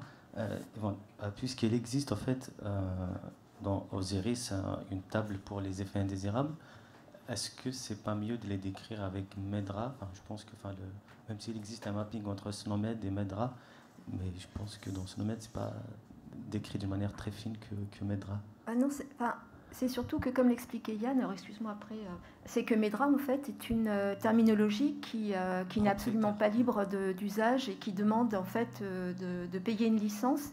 Et il est vrai que, comme l'a expliqué aussi Yann, le fait d'utiliser des terminologies qui sont les plus ouvertes possibles, ça facilite en fait et ça pérennise aussi tout ce qui peut être par la suite les échanges de données. Parce que quand on est vraiment lié par une terminologie qui est fermée, si on veut échanger, mettons, avec un organisme qui n'a pas payé de licence MEDRA, ça pose problème. Enfin, je dis peut-être des bêtises, mais c'est pas ouvert pour la non. recherche. Alors, pour la recherche, pardon. Vas-y. Oui, c'est ouvert pour la recherche, mais je pense que, en fait, ce qui est visé à travers tous les travaux qui sont menés, c'est quand même de pouvoir échanger en dehors aussi du cadre de la recherche. Dans les entrepôts de données de santé, ils ne sont pas alimentés uniquement avec des données qui sont issues de la recherche. Donc, voilà, donc en fait, MEDRA, on peut l'avoir quand on est organisme de recherche, il faut payer quand on est industrie pharmaceutique. Pas n'importe qui peut apposer un code MEDRA. Pour le lire, après, on peut avoir MEDRA, mais ça sera toujours, il n'y a pas de lieu, ça sera toujours plus difficile de l'avoir, puisqu'elle n'est pas disponible. Il faut l'avoir par un circuit bien spécial, et nous, on ne publiera jamais MEDRA sur le SMT dans ces conditions. Il y a trop de restrictions. Donc, sachant que c'est facilement, c'est alignable, il y a c'est quand même une terminologie de référence pour les adverse events. Hein, on va pas. Pas tous les termes sont alignés. Oui, mais on peut trouver des équivalents. Alors, je ne connais pas le pourcentage de termes alignés. Je ne sais pas si, en fait, on a la grande majorité des adverse events qui sont accessibles ou pas, mais les alignements existent pour l'usage commun, et en termes d'accessibilité de traitement de la donnée, c'est beaucoup plus facile de passer par une terminologie plus accessible. Hein, si MEDRA sera un obstacle à l'interopérabilité. Merci. Une dernière petite question. Toujours dans la table des fins indésirables, il y a grade, et dans ces terminologies, je ne pense pas qu'il y ait que c'est gradé. Pourquoi ne pas utiliser aussi la CT, CAE, si c'est possible? Alors, les grades. Bonne question. Alors, je te laisserai répondre sur SNOMED. Je répondrai pour la Simons. Oui, maintenant, grâce à la post-coordination sur la Simons, tout peut être gradé. Donc, voilà, c'est-à-dire la sévérité dans la CIM O intégrée dans la CIM 11, on a les grades. Parce que, effectivement, en recherche, notamment dans les essais cliniques, on a parfois la Common Toxicity Criteria avec les grades qui est utilisé.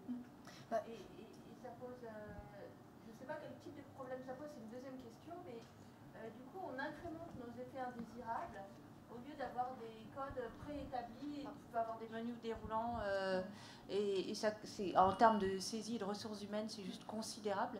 Est-ce que vous avez pensé est-ce que vous avez des idées sur ces solutions pour éviter finalement des saisies manuelles volontaires Vous voyez ce à quoi je fais référence ou... Oui, en fait, dans la SNOMED, il y a une hiérarchie qui comporte ce qu'on appelle les qualifier values, justement, et qui permettent c'est une liste de termes qui peut être utilisée aussi et qui peut être sélectionnée. Après, je pense que ça, c'est une réflexion aussi qu'il faudrait qu'on mène. Oui, avec vous. Hein, vraiment. Est-ce que encore aujourd'hui, on a des tables vides sur la bonne volonté de l'attaché de recherche clinique impliqué dans l'essai thérapeutique au niveau du centre, on va renseigner à partir de l'information textuelle du système d'information hospitalier un événement indésirable. Donc c'est juste incroyable parce que ça introduit une énorme variabilité et en plus il faut tout recoder. Oui. Alors, il y a aussi le problème de l'interface. Là, parce que nous, sur l'interopérabilité, c'est bien. Nous, on commence juste après l'interface. Et effectivement, là, ce que vous évoquez, c'est l'ergonomie et qu'il n'y ait pas un attaché de recherche clinique qui aille courir après le praticien. Je ne vous demande pas de tout faire. Vous n'êtes pas des super-héros, pardon.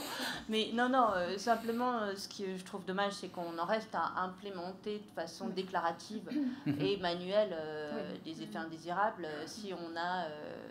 oui, mais là, c'est effectivement un problème, la problématique d'interface, parce qu'en fait, si les grades existent, que ce soit dans la SNOMED, dans la Simons ou dans d'autres terminologies, c'est l'art de l'intégrateur informatique va être de faire matcher en menu déroulant pour que le grade s'inscrive de manière naturelle.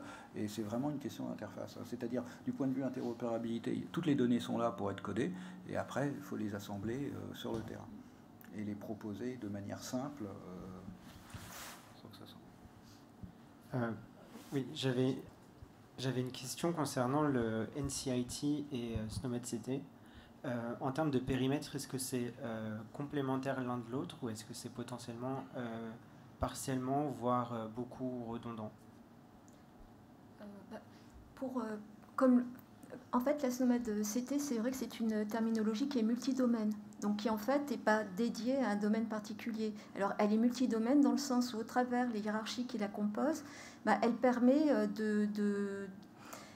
c'est vrai que ça, en fait, on ne l'a pas évoqué, mais en fait, elle est organisée en 19 hiérarchies, et ces hiérarchies, en fait, elles ont le niveau le plus haut qui va être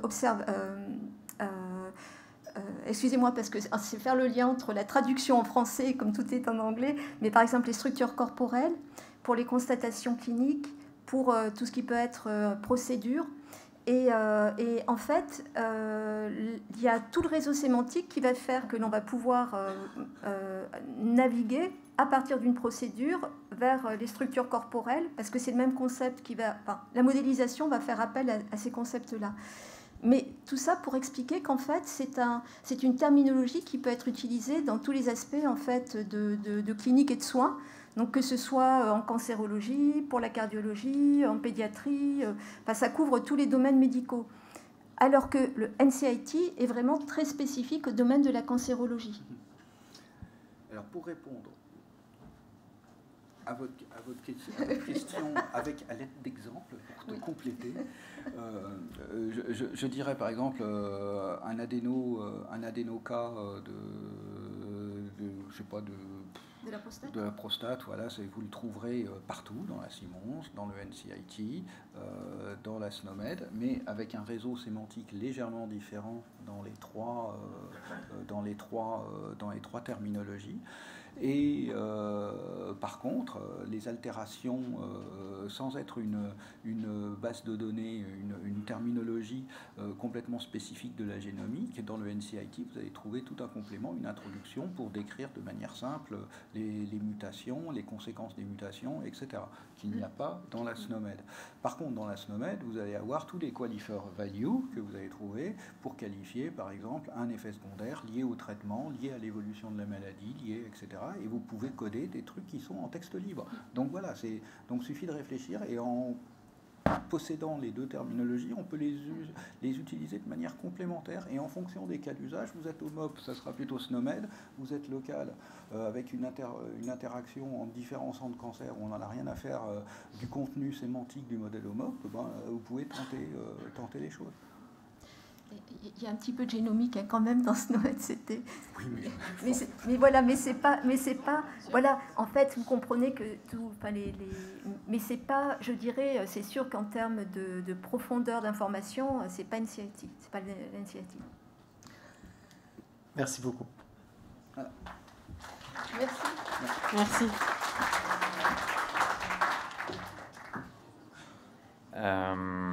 On va passer donc à la dernière présentation de ce thème numéro 3 de la journée. Et on a le plaisir, donc là ce sera, non c'est pas celle-là, en visio, monsieur Vincent Le Texier. Vincent se présentera, il est Health Data Project Manager au Centre Léon Bérard. Il va nous parler du mapping entre le standard Osiris et le standard OMOP. Est-ce que tu nous entends, Vincent? Oui, je vous entends très bien. Bonjour à tous. Il y a un petit décalage. Non, c'est OK. Bonjour Vincent. Alors, est-ce que tu peux nous partager du coup ta présentation, s'il te plaît?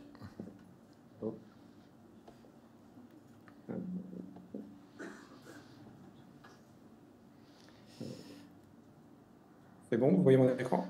Et là, ouais, c'est parfait. Merci beaucoup encore Vincent pour ton temps. Et puis la parole est à toi. Tu peux y aller. Merci beaucoup Alain Kahn de m'avoir invité. Vraiment désolé de ne pas être présent avec vous.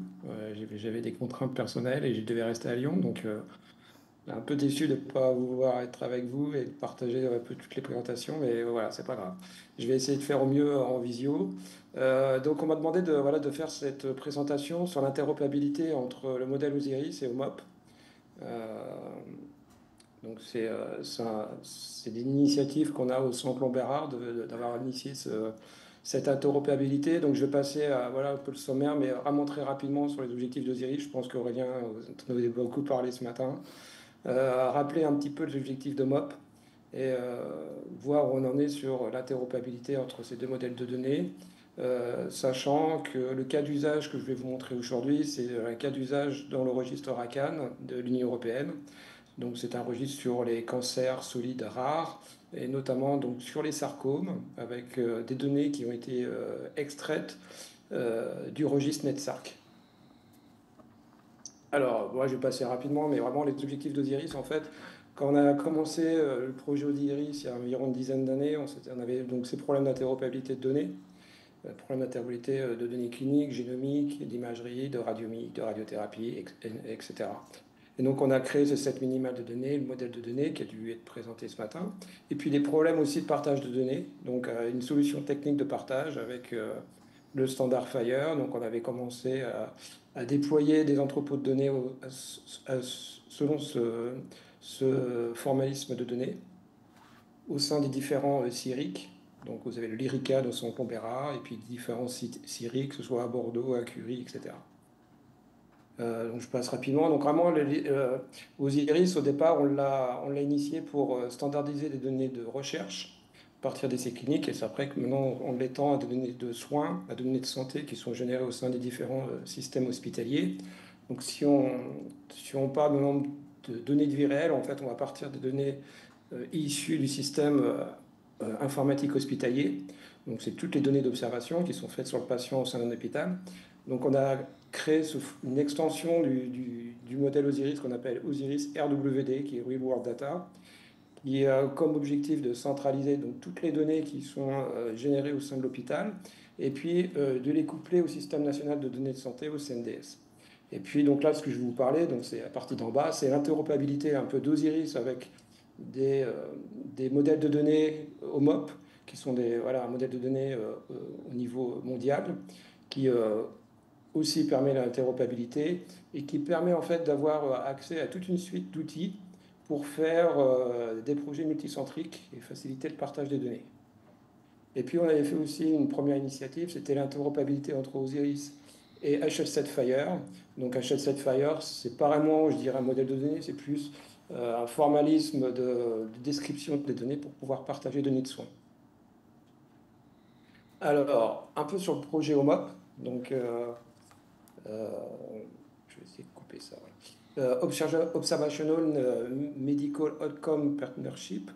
Donc, c'est ce que voilà, ça a été développé initialement par la FDA, Food and Drug Administration en 2008, et qui est maintenant maintenu par un consortium, l'OHDSI. Vous avez donc, c'est un consortium mondial, et vous avez, on va dire, un réseau qui s'est monté en Europe, qu'on appelle l'EDEN, et qui veut dire le réseau européen de données de santé et de preuves en matière de santé.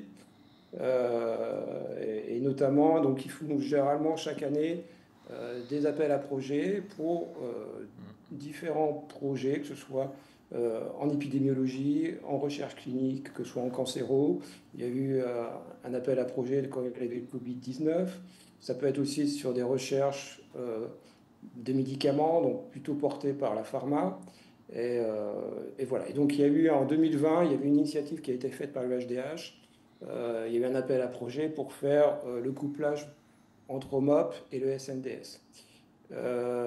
Qu'est-ce qu'il faut retenir aussi, c'est que ça permet l'interopérabilité de différentes sources de données hospitalières, pas forcément spécifiques à l'oncologie, mais vraiment ça peut être des remboursements de soins, des données administratives, etc. Et donc ça permet vraiment de structurer de la donnée et que c'est à la fois syntaxique et sémantique. Et puis aussi, OMOP propose différents outils. en plus de ce modèle de données, ce sont des outils qui vont vous permettre de fédérer vos données. C'est-à-dire que chaque hôpital a le même entrepôt de données au format OMOP, et puis il y a des outils qui sont mis en place pour pouvoir fédérer vos données et faire des requêtes distribuées. Donc là, j'ai mis à droite un petit schéma, voilà, où vous avez chaque case est un hôpital, donc chacun d'entre eux a le modèle OMOP, et puis vous avez des interconnexions entre ces différents hôpitaux, et puis vous pouvez lancer des scripts qui seront exécutés dans chaque hôpital, et puis les résultats peuvent être consultables, bien sûr, par l'ensemble des nœuds de ce réseau. Et il y a une extension qui a commencé pour l'oncologie, donc c'est une version 6.1 qui n'est pas encore en production, il y a une pré-release qui est d'actualité, j'en parlerai plus tard. Ah. Voici mon écran. Alors ça, c'est au terme de la syntaxe. Alors là, vous avez deux modèles de données. Je ne vais pas rentrer en détail parce que je vais être pris par le temps. Ce que vous avez à gauche, c'est le modèle clinique Osiris. Donc, vous voyez, c'est un modèle relationnel avec différents concepts. C'est les cases bleues. Donc, un concept patient qui va être relié à les événements tumoraux. Pour chaque événement tumoral, vous allez avoir les traitements, réponses au traitement, les molécules, les effets indésirables. Ça, je pense que vous en avez déjà parlé. Et puis, vous avez à droite le modèle OMOP. C'est plutôt un modèle en étoile basé donc, sur des données observationnelles.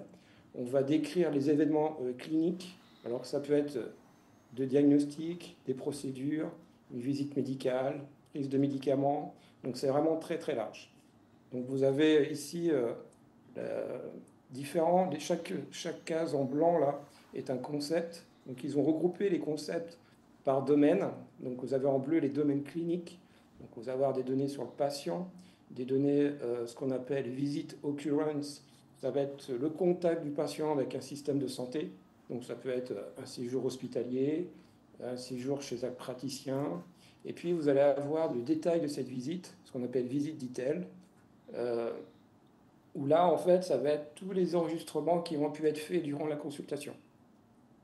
Et puis, donc, après, vous avez tous ces différents concepts qui vont être liés à la visite du patient avec un système hospitalier. Donc, ça peut être des procédures, des mesures, des observations, des molécules qui vont être administrées. Et c'est aussi un événement, un modèle temporel, comme Osiris, où chaque observation est identifiée donc, par un identifiant et une date. Et donc, chaque observation est indépendante les unes des autres, c'est ce qu'il faut bien comprendre. C'est-à-dire, pour chaque concept, vous allez avoir une ligne par événement, et donc une ligne par événement et par patient. Après, vous avez aussi ce qu'on voit en jaune, là, c'est tous les concepts qui vont décrire les vocabulaires contrôlés. Alors, j'entendais tout à l'heure les discussions, ça va être ça, la SNOMED, l'ICD-O3, etc., MEDRA, donc tout ce que vous avez pu décrire dans Osiris, mais beaucoup plus large, parce que dans OMOP, vous avez 55 vocabulaires contrôlés. Et il y a différents outils qui vont vous permettre de faire l'interopérabilité sémantique, je vais pouvoir en parler après. Vous avez en rouge là différents concepts qui vont permettre de décrire le système hospitalier, donc d'où vient le patient, et puis aussi les différents professionnels qui ont pu être en contact avec le patient. Et puis vous avez des concepts qu'on appelle dérivés, là c'est un peu la boîte violette. Donc ce sont des concepts qui sont dérivés à partir des concepts principaux que j'ai pu vous décrire précédemment. Voilà. Alors, ça c'est un peu les modèles de données. Après, quand on va faire l'alignement sémantique, c'est-à-dire aligner une donnée les unes par rapport à l'autre, donc ce que je vous ai mis à droite, c'est un schéma que j'ai repris du HDH, qui me semblait très bien. Voilà, vous avez une donnée source, et puis vous avez différents outils qui vont vous permettre de faire la transformation des données, quelles qu'elles soient, au format OMOP. Alors, il y avait différents outils qu'on appelle White Rabbit, Rabbit in the Hat, Usagi, Athena, etc. Je vais vous en décrire quelques-uns, pas l'ensemble de tous les outils, parce qu'il y en a encore d'autres. Mais en fait, ces outils vont être assez pratiques, parce qu'ils vont vous faire une cartographie de votre donnée source, va vous proposer différents outils pour faire l'alignement sémantique. et qui va vous faciliter donc le développement d'un outil informatique qu'on appelle ETL, qui va permettre de faire l'extraction, la transformation des données et chargement des données dans le modèle OMOP. Donc, je ne vais pas vous décrire, donc je vais vous décrire les outils un peu en amont du développement de l'ETL. Je ne vais pas vous décrire le développement de l'ETL, ça prendrait voilà, un peu trop de temps. Et puis aussi un peu aussi de discuter un peu de la qualité des données. Alors le premier outil, vous partez de votre donnée source. Donc là, j'ai pris les fichiers pivot Osiris. Vous avez peut-être pu parler ce matin. Là, j'ai une cohorte de 1600 patients donc, sur le sarcome. Et puis, donc, j'ai lancé l'outil White-Rabbit sur cette cohorte qui va vous permettre d'écrire un peu la structure et le contenu de votre donnée source. Donc là, chaque ligne, c'est une variable. Donc vous avez le concept patient avec, pour ce concept patient, un certain nombre d'attributs. Pour chaque attribut, il va vous donner le type qu'il attend. Il va vous donner donc le nombre de lignes qui est contenu dans le fichier, le nombre de fractions uniques, le nombre de variables uniques, etc. Donc en fait, c'est vraiment un peu voilà, une description de la donnée source qui va vous permettre un peu de comprendre un petit peu ce qu'il y a dans vos données. Après, l'outil est plus intéressant. Donc une fois que vous avez fait ça, ça génère un rapport par Excel. Et puis de ce rapport Excel, vous pouvez l'uploader dans un autre outil qui a été développé par ce consortium qui s'appelle RabbitInvat. Donc, qu'est-ce qu'il va faire? Il va charger donc différents fichiers pivots que j'ai pu générer. Et puis pour chaque fichier pivot, il va vous présenter, donc là à droite, le modèle OMOP. Donc là, j'ai pris la version 5.4. Donc vous avez tous les concepts que je vous ai présentés précédemment dans le modèle de données. Puis le jeu, là, ça va consister un petit peu d'aligner chaque source de données avec les concepts OMOP. Donc, voilà. Donc en fait, dans Osiris, il y a surtout voilà, un fichier patient, on va dire un fichier cancer, un fichier de traitement, un fichier échantillon. Donc vous avez 90 variables à peu près, et ces 90 variables vont être alignées sur environ 39 concepts d'OMOP. Pour le sarcome, j'en ai utilisé 23. Voilà. Et après, donc, là je ne vais pas détailler, mais si par exemple vous prenez le fichier patient, donc ça va être un alignement avec plusieurs concepts. Alors, le concept personne, il y a des données qui vont nécessiter le concept observation, de décès et du site sur lequel est enregistré le patient. Pareil pour le cancer, vous allez avoir différents concepts. Alors, le cancer, c'est vrai que c'est plutôt on est intéressé par l'évolution de la maladie, donc il va y avoir des épisodes. Les épisodes peuvent être hiérarchiques, donc c'est un peu des fenêtres temporelles. On peut avoir différentes conditions, donc ça va être l'évolution de la maladie au cours du temps. Et puis on peut faire aussi des mesures sur pour le grade, le stade, etc. Et puis après, vous avez le traitement. Là, le traitement, c'est pareil. Vous allez avoir donc des procédures, des mesures, des épisodes, et puis on peut avoir des molécules. Donc, et puis pour l'échantillon, il y a un concept dans OMOP qui s'appelle spécimen. Donc là, l'alignement est plutôt simple. On a un alignement, donc du coup, ce fichier nécessité voilà, qu'un seul concept pour pouvoir aligner tous les attributs contenus dans ce fichier. Donc c'est assez puissant, je n'ai pas détaillé là ici, mais après c'est assez interactif. Vous pouvez cliquer sur le fichier pivot patient, voir un peu quels sont après voir des attributs contenus dans ce fichier pour chaque attribut, voir comment a été fait l'alignement. L'alignement, en fait, c'est vous qui le faites. Hein. C'est pas automatique. Vous créez un peu ces lignes là que vous voyez. C'est un travail manuel qui demande un peu d'expertise, de bonne connaissance du modèle de données. Voilà. Donc, une fois que vous avez fait cette cartographie, on va dire syntaxique, il y a tout l'alignement sémantique. Alors, dans Osiris, c'est vrai qu'on utilise pas mal de standards qui ne sont pas forcément dans la SNOMED. Parce que c'est vrai qu'OMOP utilise beaucoup la SNOMED. Donc là, il y a un outil qui s'appelle Athena Usagi. Donc Athena, c'est un portail web sur lequel vous allez pouvoir télécharger différentes terminologies. Certaines sont gratuites, d'autres sont sous licence. Et puis après, une fois que vous avez chargé vos terminologies, vous pouvez les mettre à disposition, enfin, les charger dans cet outil qui s'appelle Usagi. C'est une interface web. Là, par exemple, c'est un outil qui va vous permettre de faire un alignement sémantique entre différentes nomenclatures à partir d'une recherche textuelle. Donc, par exemple, là, vous avez, là, j'avais chargé les différents types de traitements, hormonothérapie, chimiothérapie, radiothérapie, etc. Donc là, par exemple, si vous faites une recherche textuelle à partir de radiothérapie, là, vous avez, donc là, il va partir de ce mot-clé que j'ai tapé, la radiothérapie, en bas, il va vous proposer, à partir d'une recherche textuelle, quelle est la meilleure probabilité que ce terme mappe sur un autre terme dans SNOMED. Donc là, il m'a trouvé un aliment parfait, donc j'ai un score de 1. Des fois, c'est un peu plus complexe. Il n'y a pas un score parfait, ça peut être... j'ai dû mettre, là, voilà, il y a des recherches qui sont inexactes, qui sont approximatifs, et vous avez des scores moins de 1. Donc après, ça demande un peu aussi un peu d'expertise clinique, quand le match n'est pas parfait, pour être sûr qu'on ne fait pas des erreurs d'alignement. Ah oui, alors, j'avais montré un exemple d'alignement entre la CIMO3 ou ICDO3 et puis la SNOMED. Donc là, des fois, c'est pareil, vous avez des alignements qui sont des fois automatiques, d'autres qui ne le sont pas, qui peuvent nécessiter par exemple plusieurs codes SNOMED pour un même concept CIMO3. Je en parlerai plus tard. Donc voilà, c'est pareil, ça vous permet d'avoir faciliter l'interopérabilité, parce que grâce à ces outils, pour la plupart du temps, là je vous ai montré des exemples à tout envers, vous avez un alignement parfait, donc ça facilite, voilà, le travail plutôt que de faire ce travail manuellement. Et puis après, une fois que vous avez fait l'alignement syntaxique, sémantique, donc vous avez développé votre ETL, donc c'est l'outil informatique qui va permettre d'alimenter les données dans l'entrepôt de données. Vous avez aussi des outils qui vont vous permettre de vérifier la qualité des données qui sont contenues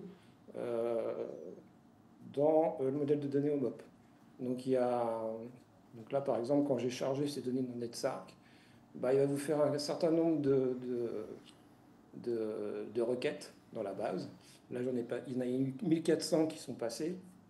Et puis, il va vous donner des scores de la plausibilité, c'est-à-dire la détection d'erreurs, la conformance des données, donc c'est-à-dire que est-ce que la donnée était bien chargée et correspond bien à la donnée qui était attendue dans le modèle de données, et puis la complétude des données.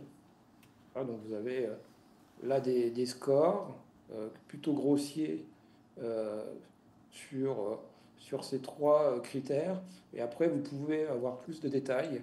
Vous voyez par exemple, là j'ai chargé la table du patient, et puis j'ai regardé quels sont tous les critères de plausibilité qui ont été faits, de conformité ou de complétude. Et puis voir le détail, vous pouvez voir le nombre de pourcentages d'enregistrements qui répondent ou pas, et puis vous pouvez comme ça voir tous les détails, voir les erreurs, etc. C'est vraiment un outil assez puissant pour voir si vos données ont été bien chargées dans le modèle de données, et puis d'améliorer la qualité des données si besoin. Alors, là, j'ai repris les différents concepts qu'il y a dans Osiris. Donc, je vous ai parlé, donc je vous parlais de cancer, de traitement et d'événements. Alors, si on parle de cancer, je vous ai dit qu'il y avait donc 3 concepts qui permettent de faire ce mapping dans MOP. Alors, par exemple, l'interopérabilité, je pense peut-être que vous en avez parlé, entre la CIMO3 et la SNOMED, parfois elle est directe, c'est-à-dire qu'on peut faire un match à la fois sur la localisation et la morphologie. Donc là, par exemple, on avait un carcinome du sein en haut, et puis à partir de 2 codes SNOMED, donc qui ont pu à la fois décrire le carcinome et le cancer du sein, on a pu trouver un code SNOMED qui permet de décrire le carcinome du sein. Parfois, on a des alignements qui ne sont pas directs, qui nécessitent une hiérarchie, et qui nécessite donc d'avoir plusieurs codes SNOMED pour décrire la pathologie. Après, quand on parle de traitement, donc, le modèle OMOP peut à la fois décrire soit des procédures, donc par exemple un traitement de radiothérapie, et puis il peut vous décrire aussi des cycles, donc des lignes de traitement. Il peut aussi décrire donc des traitements individualisés pour chaque cycle. Donc vous avez, dans la description des traitements qui sont donnés aux patients, vous avez ces hiérarchies. hiérarchique qui est décrite par des épisodes. Et puis, quand vous décrivez aussi le cancer, donc les éléments tumoraux, il y a aussi ce concept d'épisode qu'on retrouve aussi comme pour les traitements. Et vous avez cette hiérarchie qui est possible. Donc, de ce que dans Osiris, on a cette structure hiérarchique où on a à la fois le cancer, on peut avoir les différents événements tumoraux, et pour chaque événement tumoral, on va décrire la dynamique de la pathologie, si le cancer progresse, stable ou régresse.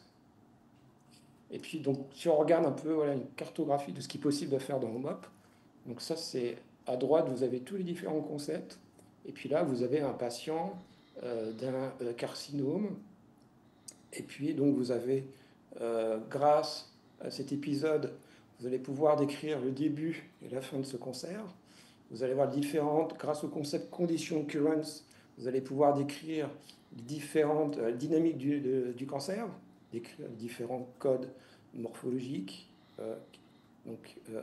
Après, vous pouvez avoir des mesures qui peuvent être faites pour chaque événement tumoral. Donc ça peut être par exemple un grade, taille de la tumeur, le stade, etc. Et il faut voir aussi, grâce au concept épisode, donc ça permet de décrire l'épisode, il faut voir comme une description temporelle.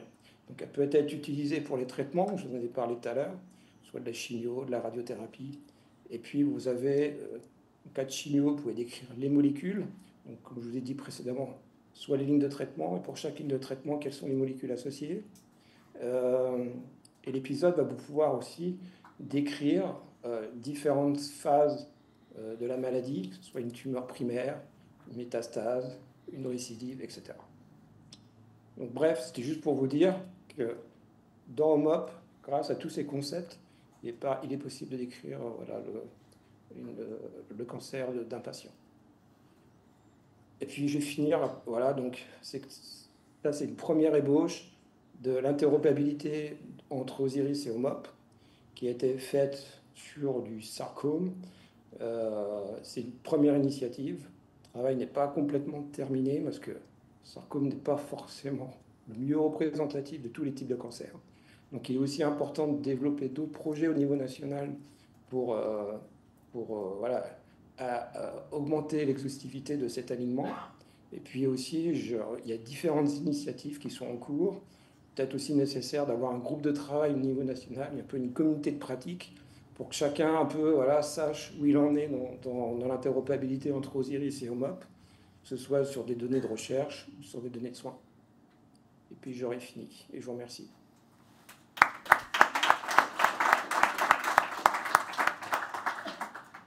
Alors, est-ce qu'il y a des questions, du coup ?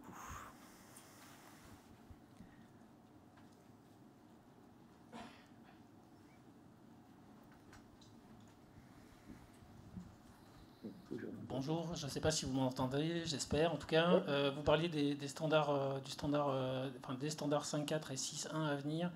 La question est simple. Quid du standard 6.1, sachant que la 6 était restait un peu dans les limbes.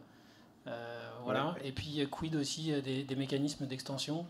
Parce qu'il y a une extension onco, il y a une extension génomique, il doit y avoir une extension pour l'obstétrique de mémoire. Enfin, il y a 2-3 extensions qui se sont dégagées, mais j'imagine qu'il en faudra d'autres. Donc, est-ce que, à votre connaissance, Eden a prévu justement une gouvernance autour de la soumission de ces extensions? Merci. Ouais. Alors moi, c'est vrai que pour le projet, comme je dis, il était limité parce que du coup, on a fait juste pour ce projet l'interopérabilité que pour la partie clinique, et on est parti du modèle 5.4, donc cette version-là, parce qu'en fait tous les outils que je vous ai présentés tournent sous cette version en fait. Et c'est un peu le problème. Si vous avez des versions plus récentes, du coup, ces outils ne vont pas marcher parce qu'ils se basent sur des technos qui datent. Donc c'est aussi, je n'ai pas parlé, mais aussi ces outils, ils sont pas forcément faciles à prendre en main dans un premier temps. Et après, sur les extensions, alors moi, du coup, la partie génomique, je ne pourrais pas vous répondre en détail parce que je n'en ai pas eu besoin. Et sur la version 6.1, alors moi, ce que j'ai vu, si j'utilise cette version, du coup, je ne peux pas utiliser mes outils. Que je vous ai montré. Et cette version, elle est en pré-release, elle n'est pas encore en production. Et malgré qu'ils en parlaient déjà en 2021 dans le papier que je vous ai mis en référence. Et du coup, voilà, j'ai pas utilisé sa version, je ne pourrais pas vous en dire plus sur l'utilisation de cette version 6.1.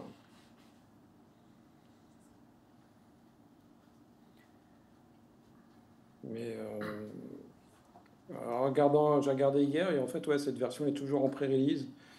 Et je pense qu'il y a aussi voilà, une communauté qui utilise toujours cette version 5.4 du coup, parce qu'ils ont besoin des outils que je vous ai montrés. Et alors après, je ne sais pas au niveau de l'Eden si à un moment donné, ils vont mettre cette version en production et que voilà, que l'interopérabilité de cette nouvelle version soit possible avec tous les outils qui a été proposé par le réseau.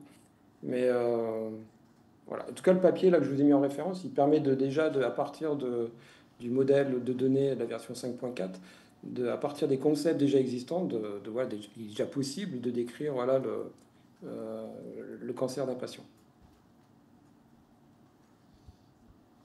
Je ne sais pas si j'ai répondu à la question. Je suis désolé si je n'ai pas plus de précision, mais le projet voilà, ne couvrait pas tous les différents domaines, que ce soit la génomique et puis d'autres extensions en cours. Juste une petite précision avant. Ouais. Pour info, il y a un groupe de travail qui est géré par la University of Columbia, donc qui est à New York et qui est leader sur OMOP. Tout le monde peut y participer via Teams. Il y a des réunions 2 fois par mois, je crois. Donc ça peut être le bon endroit pour poser vos questions ou en tout cas pour prendre contact avec la personne. Et c'est sur l'extension Onco, justement. Il y a un groupe de travail là-dessus. Faut aller sur, je sais plus quel lien par rapport à OMOP. Enfin, vous tapez OMOP Onco. Il y a tout un wiki dessus. Il y a plein de choses là-dessus et il y a les liens Teams pour accéder à ce groupe de travail. On avait présenté d'ailleurs Osiris. Ok. Oui. Bonjour sur la Vincent. génomique. Oui, bonjour. Frédéric Joly de Coexia. J'ai une petite question sur l'alignement. De ce que j'ai compris de la présentation, tu as montré une phase d'alignement syntaxique et une phase d'alignement sémantique que tu as fait sur des données d'une cohorte de sarcome.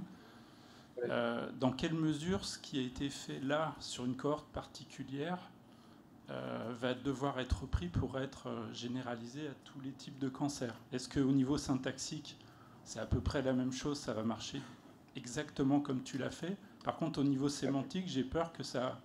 Enfin, j'ai eu peur de comprendre qu'il fallait le faire pour toutes les valeurs de tous les référentiels présents dans la cohorte. C'est bien ça? Ouais, c'est ça. Tu as bien compris. Du coup, syntaxique, ça pose pas trop de problèmes parce que du coup, ça reste le fichier pivot Osiris qu'on a publié en 2021. Donc, rien à voir avec, de toute façon, le sarcome.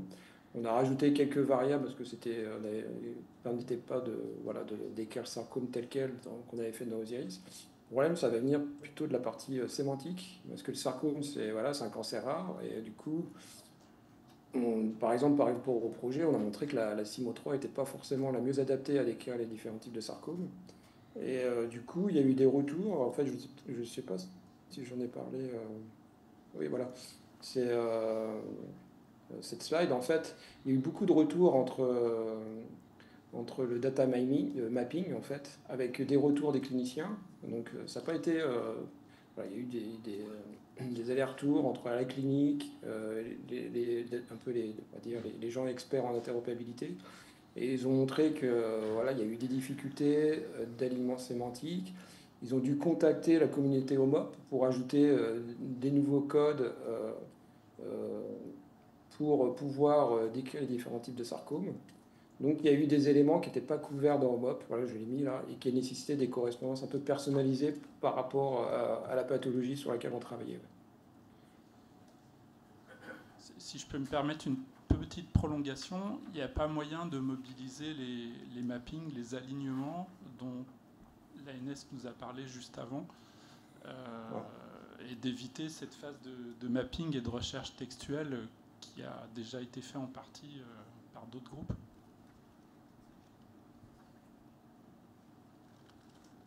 Donc, du coup, la question, elle est pour moi ou elle est pour les personnes qui discutent avant? Pour celui qui peut répondre. Ah ok, moi je peux pas répondre du coup, parce que si chaque fois il faut refaire cet alignement, on va dire, via Athéna et Usagi, c'est vrai que c'est un peu pénible. Et je ne sais pas si on pourra avoir ces alignements à disposition. C'est un peu ce que je discutais, d'avoir une communauté de discussion, de pratique, qu'on puisse partager un petit peu, que ce soit syntaxique ou sémantique, des projets en cours. Je sais que le HDH avait travaillé avec la CNDS pour faire l'alignement avec OCMOP. Nous, on l'a fait pour le SARCOM. Il y a d'autres projets qui sont en cours. Et du coup, c'est vrai qu'il manque un petit peu, je pense, une communauté de partage des avancements des projets et puis d'éviter un peu le travail de doublon. Mais ça, je ne sais pas où ça en est.